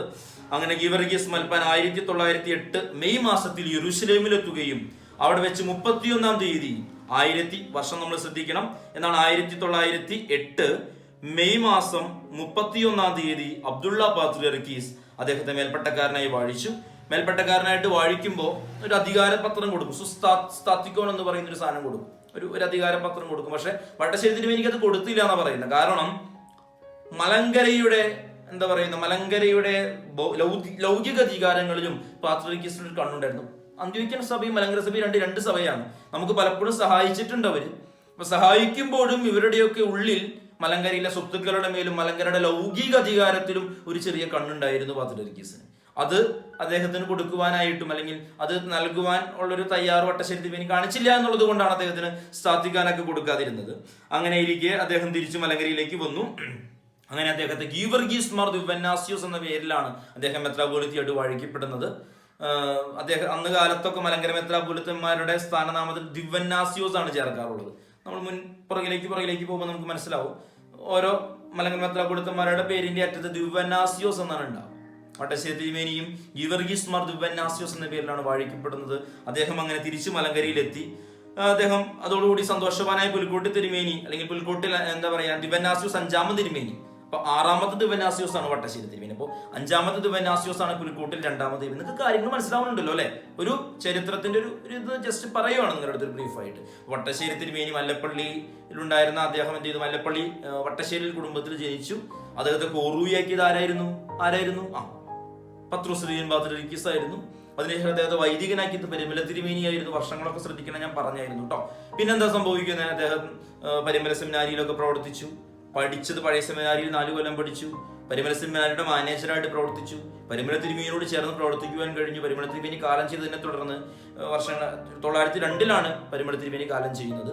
അതിനുശേഷം 1908 പഴയ സെമിനാരിയിൽ കൂടിയ സുറിയാനി ക്രിസ്ത്യാനി അസോസിയേഷനാണ് മലങ്കര മെത്രാപോലിത്ത സ്ഥാനത്തേക്ക് ഉയർത്തിയിട്ട് വട്ടശ്ശേരി തിരുമേനി എവിടെ പോകുന്നു? യെരൂശലേമിൽ പോയി അന്നത്തെ പാത്രിയർക്കീസായിരുന്ന അബ്ദുള്ള പാത്രിയർക്കീസിൽ നിന്നും സ്ഥാനം സ്വീകരിച്ച് തിരിച്ചെത്തുന്നു. നോക്ക്, സ്ഥാപിക്കാൻ കൊടുക്കാത്തതിന്റെ കാരണം എന്തായിരുന്നു? ഇതൊക്കെ പഠിക്കണം കേട്ടോ, ഒക്കെ ഞാൻ പറഞ്ഞിട്ടുണ്ട്. അങ്ങനെ എല്ലാ സ്ഥാനങ്ങളും അങ്ങനെ പുലിക്കോട്ടിൽ തിരുമേനി വട്ടശ്ശേരി തിരുമേനിയെ ഏൽപ്പിച്ചു. കോട്ടയം ചെറിയ പള്ളിയിലേക്ക് അങ്ങനെ പുലിക്കോട്ടിൽ തിരുമേനി താമസം മാറുകയാണ്. 1912 ജൂലൈ 12 പുലിക്കോട്ടിൽ തിരുമേനി കാലം ചെയ്തു കഴിഞ്ഞപ്പോൾ വട്ടശ്ശേരി തിരുമേനി എല്ലാ അർത്ഥത്തിലും മലങ്കര മെത്രാപോലിത്തയാവുകയാണ്. അതീവ സന്തുഷ്ടിയോടെയാണ് തന്റെ പിൻഗാമിയെ എല്ലാം വിശ്വാസപൂർവ്വം ഏൽപ്പിച്ചിട്ട് പുലിക്കോട്ടിൽ തിരുമേനി ലോകവാസം വിടിഞ്ഞ് തമ്പുരാന്റെ സന്നിധിയിലേക്ക് യാത്ര ചെയ്തു. തീർച്ചയായിട്ടും അപ്പൊ നമ്മുടെ സഭയുടെ ഒരു സിസ്റ്റം അനുസരിച്ച് മലങ്കര മെത്രാപോലിത്തയോട് ചേർന്ന് പ്രവർത്തിക്കുന്നവരാണ് വൈദിക ട്രസ്റ്റിയും അൽമായ ട്രസ്റ്റിയും. അന്ന് വട്ടശ്ശേരി തിരുമേനിയുടെ കൂട്ടു ട്രസ്റ്റികളായിരുന്ന കോനാട്ട് മൽപ്പാൻ എന്ന അന്നത്തെ കോനാട്ട് മൽപ്പാനും കോനാട്ട് മത്തൻ മൽപ്പാനായിരുന്നു അന്നത്തെ വൈദിക ട്രസ്റ്റി. അങ്ങനെ അന്നത്തെ വൈദിക ട്രസ്റ്റിയും അൽമായ ട്രസ്റ്റിയും ഒന്നും തിരുമേനിയോട് ചേർന്ന് പ്രവർത്തിക്കുന്നതിന് പകരം പാത്രിയർക്കീസിന്റെ കൂടെ നിൽക്കുന്നൊരു കാഴ്ചയൊക്കെ നമുക്ക് പിന്നീട് കാണുവാൻ സാധിക്കും. അതിനെ തുടർന്നാണ് മലങ്കര സഭയിൽ ഓരോ പ്രശ്നങ്ങളൊക്കെ ഉണ്ടാകുന്നത്. അങ്ങനെ എന്താ സംഭവിക്കണം എന്നുള്ള കഥകളൊക്കെ നമുക്ക് തുടർന്ന് നമുക്ക് പഠിക്കാനുള്ള കഥകളല്ല, സംഭവ കഥകൾ. നമ്മുടെ മലങ്കര സഭയുടെ ചരിത്രത്തിലെ അതീവ പ്രാധാന്യമുള്ള കാര്യങ്ങളെ കുറിച്ചാണ് നമ്മൾക്ക് പഠിക്കുവാനുള്ളത്. അബ്ദുള്ള പാത്രിയർക്കീസ് ബാവ പരിമല തിരുമേനിയെ വട്ടശ്ശേരി തിരുമേനിയെ മുടക്കും നോക്കിയുണ്ട്. ആ ഒരു മുടക്കാണ് 1912 കാതോലിക്കേറ്റ് സ്ഥാപനത്തിലേക്കൊക്കെ വഴിവെക്കുന്നത്. ഇത്തരം കാര്യങ്ങളൊക്കെയാണ് നമുക്ക് നോക്കുവാനുള്ളത്. അപ്പോൾ എന്താണെന്ന് വെച്ച് കഴിഞ്ഞിട്ടുണ്ടെങ്കിൽ പരിശുദ്ധനായ വട്ടശ്ശേരി തിരുമേനിയുടെ സംഭാവനകളെ കുറിച്ച് നമ്മൾ മനസ്സിലാക്കണമെങ്കിൽ അദ്ദേഹം ജീവിച്ച ആ ഒരു കാലത്തെ ചരിത്ര പശ്ചാത്തലം കൂടി നമ്മൾ മനസ്സിലാക്കേണ്ടതുണ്ട്. അന്നത്തെ ഒരു പ്രത്യേകത എന്താണെന്ന് വെച്ച് കഴിഞ്ഞിട്ടുണ്ടെങ്കിൽ നമുക്ക് എല്ലാവർക്കും പറയാം, നവീകരണക്കാർ ആംഗ്ലിക്കൻ മിഷണറിമാരുടെ പ്രവർത്തന ഫലമായി മാർത്തോമാ സഭയൊക്കെ ഉണ്ടായ ഒരു കാലഘട്ടമായിരുന്നു. മാർത്തോമാ സഭ ഉണ്ടായി കഴിഞ്ഞപ്പോൾ അവർക്ക് അവരോടുള്ള നിലനിൽപ്പിന്റെ ആവശ്യമെന്ന വണ്ണം അവര് ഒരു സുറിയാനി പാരമ്പര്യമുള്ള കൈവെപ്പുള്ള ഒരു മെത്രാപോലിത്ത വാഴിക്കപ്പെടണം എന്നൊരു ചിന്ത അവർക്ക് ഉണ്ടാവുകയാണ്. അതിനെ തുടർന്നിട്ട് അവർ സ്വാഭാവികമായിട്ട് അവരെന്ത് ചെയ്തു, അന്ത്യോക്യൻ സഭയുമായിട്ടുള്ള ബന്ധത്തിന് വേണ്ടിയിട്ട് അവരെന്ത് ചെയ്തു, അല്ലെങ്കിൽ ആ ഒരു പിന്തുടർച്ച കിട്ടുന്നതിന് വേണ്ടിയിട്ട് അന്ത്യോക്യയിലേക്ക് അവർ ഒരു ആളെ അയക്കുകയും മാത്യൂസ് മാർ അത്താനാസിയോസ് എന്ന പേരിൽ അദ്ദേഹം മാർത്തോമാ സഭയിൽ മാത്യൂസ് മാർ അത്താനാസിയോസ് എന്ന പേരിൽ ഒരാൾ മലങ്കര മെത്രാപോലിത്തയായിട്ട് വാഴിക്കപ്പെട്ട് വരുന്നതൊക്കെ നമുക്ക് കാണുവാനായിട്ട് സാധിക്കും. അപ്പോൾ അദ്ദേഹത്തിന്റെ ആധിപത്യത്തിലായി. അപ്പോൾ പാത്രിയർക്കീസ് വാഴിച്ചുവിട്ട ഒരു മെത്രാപോലിത്ത നിലയിൽ മാത്യൂസ് മാർ അത്താനാസിയോസ്, പുൽക്കോട്ട് തിരുമേനിയാണ് നമ്മുടെ മലങ്കര മെത്രാപോലിത്ത, മാത്യൂസ് മാർ അത്താനാസിയോസ് തിരുമേനി വരാണ്. ഇതിനെ തുടർന്ന് മാത്യൂസ് മാർ അത്താനാസിയോസ് തിരുമേനി സ്ഥാപിക്കുവാനൊക്കെ ആയിട്ട് വരുന്നത്. അന്ത്യോക്യ പാത്രിയർക്കീസിൽ നിന്നും പട്ടം വാങ്ങിച്ച ഒരാളെന്ന നിലയിൽ മാത്യൂസ് മാർ അത്താനാസിയോസ് തിരുമേനിയാണ് മലങ്കരയുടെ മുഴുവൻ അധികാരി എന്ന് നമ്മുടെ രാജാവിനോടൊക്കെ ബോധിപ്പിക്കുന്നുണ്ട്. സ്വാഭാവികമായിട്ട് രാജാവ് ഒരു ഉത്തരവൊക്കെ പുറപ്പെടുവിച്ച് അങ്ങനെ ഭരണാധികാരികളുടെ, അന്നത്തെ നമ്മുടെ നാട്ടിലെ ഭരണാധികാരികളുടെ കൂടി സഹായത്തോടു കൂടി മാത്യൂസ് മാർ അത്താനാസിയോസ് മലങ്കര മെത്രാപോലിത്തയായിട്ട് ഭരണം നടത്തുവാണ്. അദ്ദേഹം കുറെ നവീകരണ ആശയങ്ങളൊക്കെ മലങ്കര സഭയിൽ അടിച്ചേൽപ്പിച്ചു. പക്ഷെ നമ്മുടെ യഥാർത്ഥത്തിലുള്ള നമ്മുടെ മലങ്കര മെത്രാപോലിത്തയായിരുന്നു പുലിക്കോട്ട് തിരുമേനി ഇവിടെ ഉണ്ട്. അതീവ സംഘർഷഭരിതമായി ആളുകളൊക്കെ പുലിക്കോട്ട് തിരുമേനിയുടെ കൂടെ നിന്നുവെങ്കിലും അധികാരം ആരുടെ കയ്യിലായി പോയി? മാത്യൂസ് മാർ അത്താനാസിയോസ് തിരുമേനിയുടെ കയ്യിലായി പോയി. സ്വാഭാവികമായിട്ടും നമുക്ക് കടിച്ച പാമ്പിനെ കൊണ്ട് വിഷമുറിപ്പിക്കുക എന്നൊക്കെ പറയുന്ന രീതിയിൽ സത്യം എന്താണെന്ന് രാജാവിനോടൊക്കെ ബോധിപ്പിക്കാനായിട്ട് നമുക്ക് അന്ത്യോക്യ പാത്രിയർക്കീസിനെ നേരിട്ട് ഇവിടെ വിളിച്ചുകൊണ്ട് വരേണ്ടൊക്കെ വന്നു. അങ്ങനെയാണ് അന്ത്യോക്യ പാത്രിയർക്കീസൊക്കെ ആയിട്ട് ഇത്രയും വലിയൊരു ബന്ധം നമുക്ക് ഉണ്ടാവണമെന്നൊക്കെ. അങ്ങനെയാണ് പത്രോസ്തീൻ പാത്രിയർക്കീസ് ബാവ മലങ്കരയിലേക്ക് എഴുന്നള്ളുന്നതും മറ്റു കാര്യങ്ങളും. അങ്ങനെയാണ് അവിടെ വന്നതോടുകൂടി അവർ നമ്മളെ സഹായിച്ചു, തീർച്ചയായിട്ടും നമ്മളെ സഹായിച്ചു. അങ്ങനെ മാർത്തോമാ സഭ നമ്മളിൽ നിന്ന് വിട്ടുപോയി. പൂർണ്ണമായും റോയൽ കോടതി വിധിയൊക്കെ വരുന്നുണ്ട്. ഈ റോയൽ കോടതി വിധി വരുമ്പോൾ ഇതൊക്കെ ചരിത്രത്തിന്റെ ഭാഗമാണ്. റോയൽ കോടതി വിധിയിലൂടെ എന്താ പറയുന്നത്, നമ്മളാണ് യഥാർത്ഥത്തിലുള്ള സഭ എന്നും മാർത്തോമാ സഭയുടെ അങ്ങനെയൊക്കെ സംഭവിക്കുന്നുണ്ട്. പക്ഷെ അന്ത്യോക്യ പാത്രിയർക്കീസിന് ചില നിശ്ചിത ലൗകിക അധികാരങ്ങളൊന്നും ഇല്ല എന്നുള്ള രീതിയിലാണ് റോയൽ കോടതി വിധി വരുന്നത്. പക്ഷെ പിന്നീടും പല അവസരങ്ങളിലും അന്ത്യോക്യ പാത്രിയർക്കീസുമാർ ലൗകിക അധികാരത്തിനും മലങ്കരയുടെ സമ്പത്തിനും വേണ്ടി ഒട്ടനവധി തവണ പ്രയത്നിക്കുന്നതായിട്ട് അവരതിനു വേണ്ടി ട്രൈ ചെയ്തുകൊണ്ടേയിരിക്കുന്നുണ്ടായിരുന്നു. ഇതേ സമയത്ത് തന്നെയാണ് ഏകദേശം ഈ സമയത്താണ് മാവേലിക്കര പടിയോലേക്ക് ഉണ്ടാവുന്നത്. കാരണം നമുക്ക് നമ്മുടെ മലങ്കര സഭയ്ക്ക് ബന്ധമുണ്ടായിരുന്നത് കിഴക്കൻ പേർഷ്യൻ സഭകളൊക്കെ ആയിട്ടായിരുന്നു. കാരണം സുറിയാനി തന്നെ രണ്ട് തരം സുറിയാനിയുണ്ട്, ഈസ്റ്റേൺ സിറിയക്കും വെസ്റ്റേൺ സിറിയക്കും ഉണ്ട്. അപ്പൊ പേർഷ്യൻ സഭകൾ ഉപയോഗിച്ചുകൊണ്ടിരിക്കുന്ന സുറിയാനി എന്ന് പറയുന്നത് ഈസ്റ്റേൺ കിഴക്കൻ സുറിയാനിയാണ്. എന്നാൽ ഇന്ന് നമ്മൾ ഉപയോഗിക്കുന്ന സുറിയാനി എന്ന് പറയുന്നത് നമുക്ക് മനസ്സിലാവുന്നുണ്ടോ? ഇന്ന് നമ്മൾ അന്ത്യോക്യ സഭയായിട്ടുള്ള ബന്ധത്തിൽ നമ്മൾ ഇന്ന് ഉപയോഗിക്കുന്ന സുറിയാനി പടിഞ്ഞാറൻ വെസ്റ്റേൺ സിറിയക്കാണ്. വെസ്റ്റേൺ സിറിയക്ക് എന്ന് പറഞ്ഞ ഗ്രീക്ക് ഭാഷയ്ക്കായിട്ട് ഇച്ചിരി ബന്ധമൊക്കെ ഉള്ള ഒരു സുറിയാനിയാണ്. ഇച്ചിരി നീട്ടൊക്കെ ഉണ്ട്, വളരെ മനോഹരമായിട്ടൊക്കെ പാട്ടുകളൊക്കെ നമുക്കറിയാം. നമ്മൾ ഇന്ന് നമ്മുടെ കുർബാനയ്ക്കൊക്കെ ഉപയോഗിക്കുന്ന സുറിയാനി വെസ്റ്റേൺ സിറിയക്കാണ്. ഏതായാലും മാവേലിക്കര പടിയോലയിലൂടെയാണ് നമ്മൾ കൂടുതലും ഈ കാര്യത്തിലേക്കൊക്കെ നമ്മളിങ്ങനെ കടന്നു വരുന്നതും മറ്റുമൊക്കെ. അപ്പൊ ഇതുവരെയുള്ള കാര്യങ്ങളൊക്കെ നമ്മൾ മനസ്സിലാക്കണം. അങ്ങനെ പോണതിന്റെ ഇടയ്ക്കാണ് അബ്ദുള്ള പാത്രിയർക്കീസ് മലങ്കരയിലേക്ക് വന്നു. ലൗകിക അധികാരങ്ങളെല്ലാം കിട്ടുന്നതിന് വേണ്ടിയിട്ട് അദ്ദേഹം ശ്രമിച്ചുവെങ്കിലും അത് കിട്ടാതെ വന്നതിനെ തുടർന്ന് അദ്ദേഹം വട്ടശ്ശേരി തിരുമേനിയുമായിട്ട് നേരിട്ട് ഏറ്റുമുട്ടുന്ന ഒരു സാഹചര്യത്തിലേക്കൊക്കെ പോവാണ്. പഴയ സെമിനാരിയിലെ തൊട്ടടുത്ത മുറികളിൽ താമസിക്കുന്ന വട്ടശ്ശേരി തിരുമേനിയെ ഒരു മുടക്ക് കൽപ്പനയിലൂടെ പെട്ടെന്ന് അബ്ദുള്ള പാത്രിയർക്കീസ് മുടക്കുവാണ്. സ്വാഭാവികമായിട്ടും വട്ടശ്ശേരി തിരുമേനിയുടെ കൂട്ടു ട്രസ്റ്റികളായിരുന്ന അൽമായ ട്രസ്റ്റിയും വൈദിക ട്രസ്റ്റിയും എന്ത് ചെയ്തു? പാത്രിയർക്കീസിന്റെ ഒപ്പാണ് നിന്നത്. തീർച്ചയായിട്ടും ഒറ്റപ്പെട്ടു പോയി. നമ്മുടെ അന്നത്തെ ഒരു സഹതായ പോലെ മാനസികമായി ഒട്ടനവധി പീഡകൾ അനുഭവിച്ച വട്ടശ്ശേരി തിരുമേനി അവിടെ ഒറ്റപ്പെട്ടു പോവാണ്. പക്ഷെ മലങ്കര സഭ യാഗമാനം, അന്നത്തെ മാനേജിംഗ് കമ്മിറ്റിയും മലങ്കര സഭ യാഗമാനം വട്ടശ്ശേരി തിരുമേനിയോട് കൂടെ ഉറച്ചു നിന്നു. അങ്ങനെ വട്ടശ്ശേരി തിരുമേനിയുടെ കൂടെ നിന്നവരെ നമ്മൾ എന്താ പറയുന്നത്, അവരാണ് കാതോലിക്ക വിഭാഗം എന്നൊക്കെ അറിയപ്പെടുന്നത്. അന്ന് പാത്രിയർക്കീസിന്റെ കൂടെ നിന്നവരാണ് പാത്രിയർക്കീസിന്റെ പിന്തുടർച്ചക്കാരെ നമ്മൾ ബാവാ കക്ഷി എന്നും വട്ടശ്ശേരി തിരുമേനിയെ പിന്തുണച്ച ബഹുഭൂരിപക്ഷമുള്ള ആളുകളെ നമ്മൾ മെത്രാൻ കക്ഷി എന്നുമായിട്ടുള്ള ഒരു സ്പ്ലിറ്റ്, ഒരു വിഭജനം സഭയിലുണ്ടാകുന്നതായിട്ട് നമുക്ക് കാണുവാൻ സാധിക്കും. ഒന്നും ഇന്നും ചില ഭൂരിപക്ഷം മെത്രാൻ കക്ഷി എന്ന് പറയുന്ന വട്ടശ്ശേരി തിരുമേനിയെ പിന്തുണച്ചവരായിരുന്നുവെങ്കിലും അന്ന് ആണെങ്കിലും ഇന്നാണെങ്കിലും പാത്രിയർക്കീസിനെ പിന്തുണയ്ക്കുന്ന ഒരു ചെറിയ വിഭാഗത്തിന്റെ ഒരു ആധിക്യം പല പ്രദേശങ്ങളിലും നമുക്ക് കാണുവാനായിട്ട് സാധിക്കും. ഏതായാലും അങ്ങനെ ഒരു മുടക്ക് കൽപ്പനയൊക്കെ വന്നു. അബ്ദുള്ള പാത്രിയർക്കീസ് ഏതായാലും മലങ്കരയുടെ ചുമതല നൽകുന്നൊരു സ്ഥാപിക്കുവാനൊന്നും വട്ടശ്ശേരി തിരുമേനിക്ക് കൊടുക്കുവാനായിട്ട് തയ്യാറായില്ല. അങ്ങനെ ഇരിക്കെ നമുക്ക് സ്വാഭാവികമായിട്ടും അന്ന് അന്ത്യോക്യയിലുണ്ടായിരുന്ന അന്നത്തെ കാനോനിക പാത്രിയർക്കീസായിരുന്ന അബ്ദേദ് മസീഹ പാത്രിയർക്കീസിനോട് വിളിച്ചുകൊണ്ടുവരാനും കാതോലിക്കേറ്റ് സ്ഥാപിക്കാനും ഒക്കെ ഇടയായി. മുൻ ക്ലാസ്സുകളിലൊക്കെ അതിനെക്കുറിച്ചൊക്കെ നമ്മൾ പറഞ്ഞിട്ടുണ്ട്. അതുകൊണ്ട് അതിലേക്കൊന്നും നമ്മൾ കടക്കുന്നില്ല, വലിയ കാര്യമായി നമ്മൾ അതിലേക്ക് കടക്കുന്നില്ല. അപ്പോൾ യാതൊരു കാരണവുമില്ലാതെ സ്വാഭാവിക നീതിക്ക് നിരക്കാതെ ചുമ്മാ ഒരു പ്രത്യേകിച്ച് കാരണമൊന്നുമില്ലാതെ മുടക്കിയിരിക്കുന്നു എന്ന് പറഞ്ഞൊരു കൽപ്പന വിട്ടു കഴിയുമ്പോൾ അതിനനുസരിക്കേണ്ട കാര്യമില്ല. സ്വാഭാവികമായിട്ടും അബ്ദേദ് മസീഹ പാത്രിയർക്കീസ് മലങ്കരയിലേക്ക് വരികയും 1911 ഓഗസ്റ്റ് 17 വട്ടശ്ശേരി തിരുമേനിയുടെ മുടക്ക് അസാധുവാണെന്നുള്ള ഒരു കൽപ്പന, അദ്ദേഹം മുടക്ക് തീർത്തുകൊണ്ടുള്ള ഒരു കൽപ്പന പുറത്തിറക്കുക ചെയ്തു. എന്നാലും അദ്ദേഹം വളരെയധികം മാനസിക വ്യതയിലൂടെയാണ് മുന്നോട്ട് പോയത്. അതിനുശേഷം അതിനെ തുടർന്നിട്ടാണ് കാതോലിക്കേറ്റ് സ്ഥാപനം ഉണ്ടാകുന്നത്. കാരണം കാതോലിക്കേറ്റ് സ്ഥാപനം അന്ന് വളരെ പ്രാധാന്യം അർഹിക്കുന്ന ഒന്നാണ്. കാരണം നമുക്ക് പലപ്പോഴും പൗരസ്ത്യ സഭകളെ സംബന്ധിച്ചിടത്തോളം മൂറോം കൂദാശ എന്ന് പറയുന്നതും മേൽപ്പട്ടക്കാരെ വാഴിക്കുക എന്ന് പറയുന്നതൊക്കെ അതീവ പ്രാധാന്യമുള്ള കാര്യമാണ്. മലങ്കര സഭ അതിനൊക്കെ വേണ്ടി വിദേശ സഭകളെ ആശ്രയിക്കുകയാണ് ചെയ്തുകൊണ്ടിരുന്നത്. പലപ്പോഴും ഇതേ വിദേശ സഭകൾ നമ്മുടെ ഉൾ അധികാരങ്ങളിൽ നമ്മളെ സഹായിക്കുവാൻ വന്നിട്ട് നമ്മുടെ ആഭ്യന്തര കാര്യങ്ങളിൽ ഇടപെടാനൊക്കെ തുടങ്ങിയപ്പോൾ നമുക്ക് സ്വന്തമായൊരു കാതോലിക്ക ഉണ്ടെങ്കിൽ, ഒരു പരമാധികാരി മലങ്കര സഭയ്ക്ക് ഉണ്ട് എങ്കിൽ നമുക്ക് മൂറോൻ കൂദാശ നടത്താനോ അല്ലെങ്കിൽ മേൽപ്പട്ടക്കാരെ വഴിക്കാനോ സിനഡ് വിളിച്ചു കൂട്ടാനോ ഒന്നും മറ്റാരുടെയും ആശ്രയം വേണ്ടി വരില്ല. ഈ ഒരു ബോധ്യം വന്നതുകൊണ്ടും പേർഷ്യൻ സഭയുമായിട്ട് നമുക്ക് പണ്ടേ ഒരു ബന്ധം ഉള്ളത് കൊണ്ടുമാണ് കാതോലിക്കേറ്റ് എന്ന് പറയുന്ന ഒരു സ്ഥാനം മലങ്കരയിൽ ഉണ്ടാകുന്നത്. നമ്മളൊരു പാത്രിയർക്കേറ്റോ മറ്റൊന്നും സ്ഥാപിക്കാനായിട്ട് ശ്രമിച്ചില്ല. പകരം കാതോലിക്കേറ്റ് എന്ന് പറയുന്ന ഒരു സ്ഥാനം നമ്മോട് വരുന്നത് പേർഷ്യൻ സഭയായിട്ടുള്ള ഒരു ബന്ധത്തിൽ നിന്നുമാണ്. അങ്ങനെ മലങ്കരയിൽ കാതോലിക്കേറ്റ് ഉണ്ടായി. കാതോലിക്കേറ്റ് സ്ഥാപനത്തെ കുറിച്ചൊക്കെ നമ്മൾ മുൻ ക്ലാസ്സുകളിൽ ചർച്ച നടത്തിയിട്ടുള്ള കാര്യങ്ങളാണ്. അപ്പോൾ കാതോലിക്കേറ്റ് ഉണ്ടാവാനായിട്ട് എന്തുകൊണ്ട് ആഗ്രഹിച്ചു എന്ന് ചോദിച്ചു കഴിഞ്ഞാൽ ഇതൊക്കെയാണ് കാരണങ്ങളായിട്ടുള്ളത്. അങ്ങനെ നമുക്ക് എല്ലാവർക്കും അറിയാവുന്നതുപോലെ മലങ്കരയിൽ കാതോലിക്കേറ്റ് സ്ഥാപിക്കപ്പെട്ടു. ഇതുപോലുള്ള കാര്യങ്ങളൊക്കെ മനസ്സിലായിട്ടുണ്ടല്ലോ. ആരാണ് കാതോലിക്കേറ്റിൽ നമ്മൾ കാതോലിക്കേറ്റിനെ കുറിച്ചൊക്കെ ഗീവർഗീസ് ദിയൻ ബാവയെ കുറിച്ച് ഒരു പാഠം പഠിച്ചായിരുന്നു. അപ്പോൾ നമ്മൾ പഠിച്ചതാണ് അതിനെക്കുറിച്ച്. വീണ്ടും അത് റിപ്പീറ്റ് ചെയ്ത് പറയേണ്ട കാര്യമില്ല. ഓക്കെ, അതൊക്കെ നിങ്ങൾ പഠിക്കണം. എന്തുകൊണ്ടാണ് ഇങ്ങനെ സ്വതന്ത്രമായൊരു കാതോലിക്കേറ്റ് ഉണ്ടായത് കൊണ്ട് മലങ്കര സഭയ്ക്ക് എന്തൊക്കെ നേട്ടങ്ങൾ ഉണ്ടായി എന്ന് കൂടി പഠിച്ചു കഴിഞ്ഞാൽ നമുക്ക് ഇന്നത്തെ ടോപ്പിക്കുകൾ അവസാനിപ്പിക്കാം. എന്തൊക്കെയാണ്? മേൽപ്പെട്ട സ്ഥാനത്തിനും മൂറോൻ കൂദാശ ചെയ്യുന്നതിനും നമുക്ക് മറ്റാരെയും പിന്നെ ആശ്രയിക്കേണ്ടി വരില്ല എന്നൊരു ഇത് വന്നു. മലങ്കര സഭ മറ്റേത് ഓർത്തഡോക്സ് സഭയെ പോലെയും ഒരു സ്വതന്ത്ര സഭയായിട്ട്, നമ്മൾ സ്വതന്ത്ര സഭയായിരുന്നുവെങ്കിലും പരിപൂർണ അർത്ഥത്തിലും നമ്മളൊരു സ്വതന്ത്ര സഭയായിട്ട് മാറി. സഭയുടെ പരമാധ്യക്ഷനെ തിരഞ്ഞെടുക്കാനുള്ള സ്വാതന്ത്ര്യം മലങ്കര സഭയ്ക്ക് തന്നെ ലഭിച്ചു. അല്ലെങ്കിൽ നമ്മളൊരാളെ തിരഞ്ഞെടുത്ത് മറ്റെവിടെയെങ്കിലേക്കൊക്കെ വിട്ട് പട്ടം വാങ്ങിച്ചുകൊണ്ട് വരണം. അപ്പോൾ അവർ പട്ടം കൊടുത്തില്ലെങ്കിൽ നമ്മൾ അവരോട് ആശ്രയിക്കേണ്ടി വരും, അവരോട് അപേക്ഷിക്കേണ്ടിയൊക്കെ വരും. അതൊന്നും വേണ്ട. നമുക്ക് തന്നെ നമ്മുടെ പൂർണ്ണ സ്വാതന്ത്ര്യത്തിൽ നമുക്ക് തിരഞ്ഞെടുത്ത് നമുക്ക് തന്നെ വാഴിക്കുവാനുള്ള ഒരു അധികാരം കിട്ടുവാണ്. ഭാരതത്തിന്റെ സംസ്കാരത്തോട് ഇഴകിച്ചേർന്ന് പ്രവർത്തിക്കുവാനായിട്ട് നമുക്ക് സാധിക്കും. മറ്റാരെയും ആശ്രയിക്കാതെ നമ്മൾ ഭാരത സഭയാണ്. ഭാരത സംസ്കാരത്തോട് ഇഴകിച്ചേർന്ന് നമുക്ക് പ്രവർത്തിക്കുവാനായിട്ട് സാധിക്കും.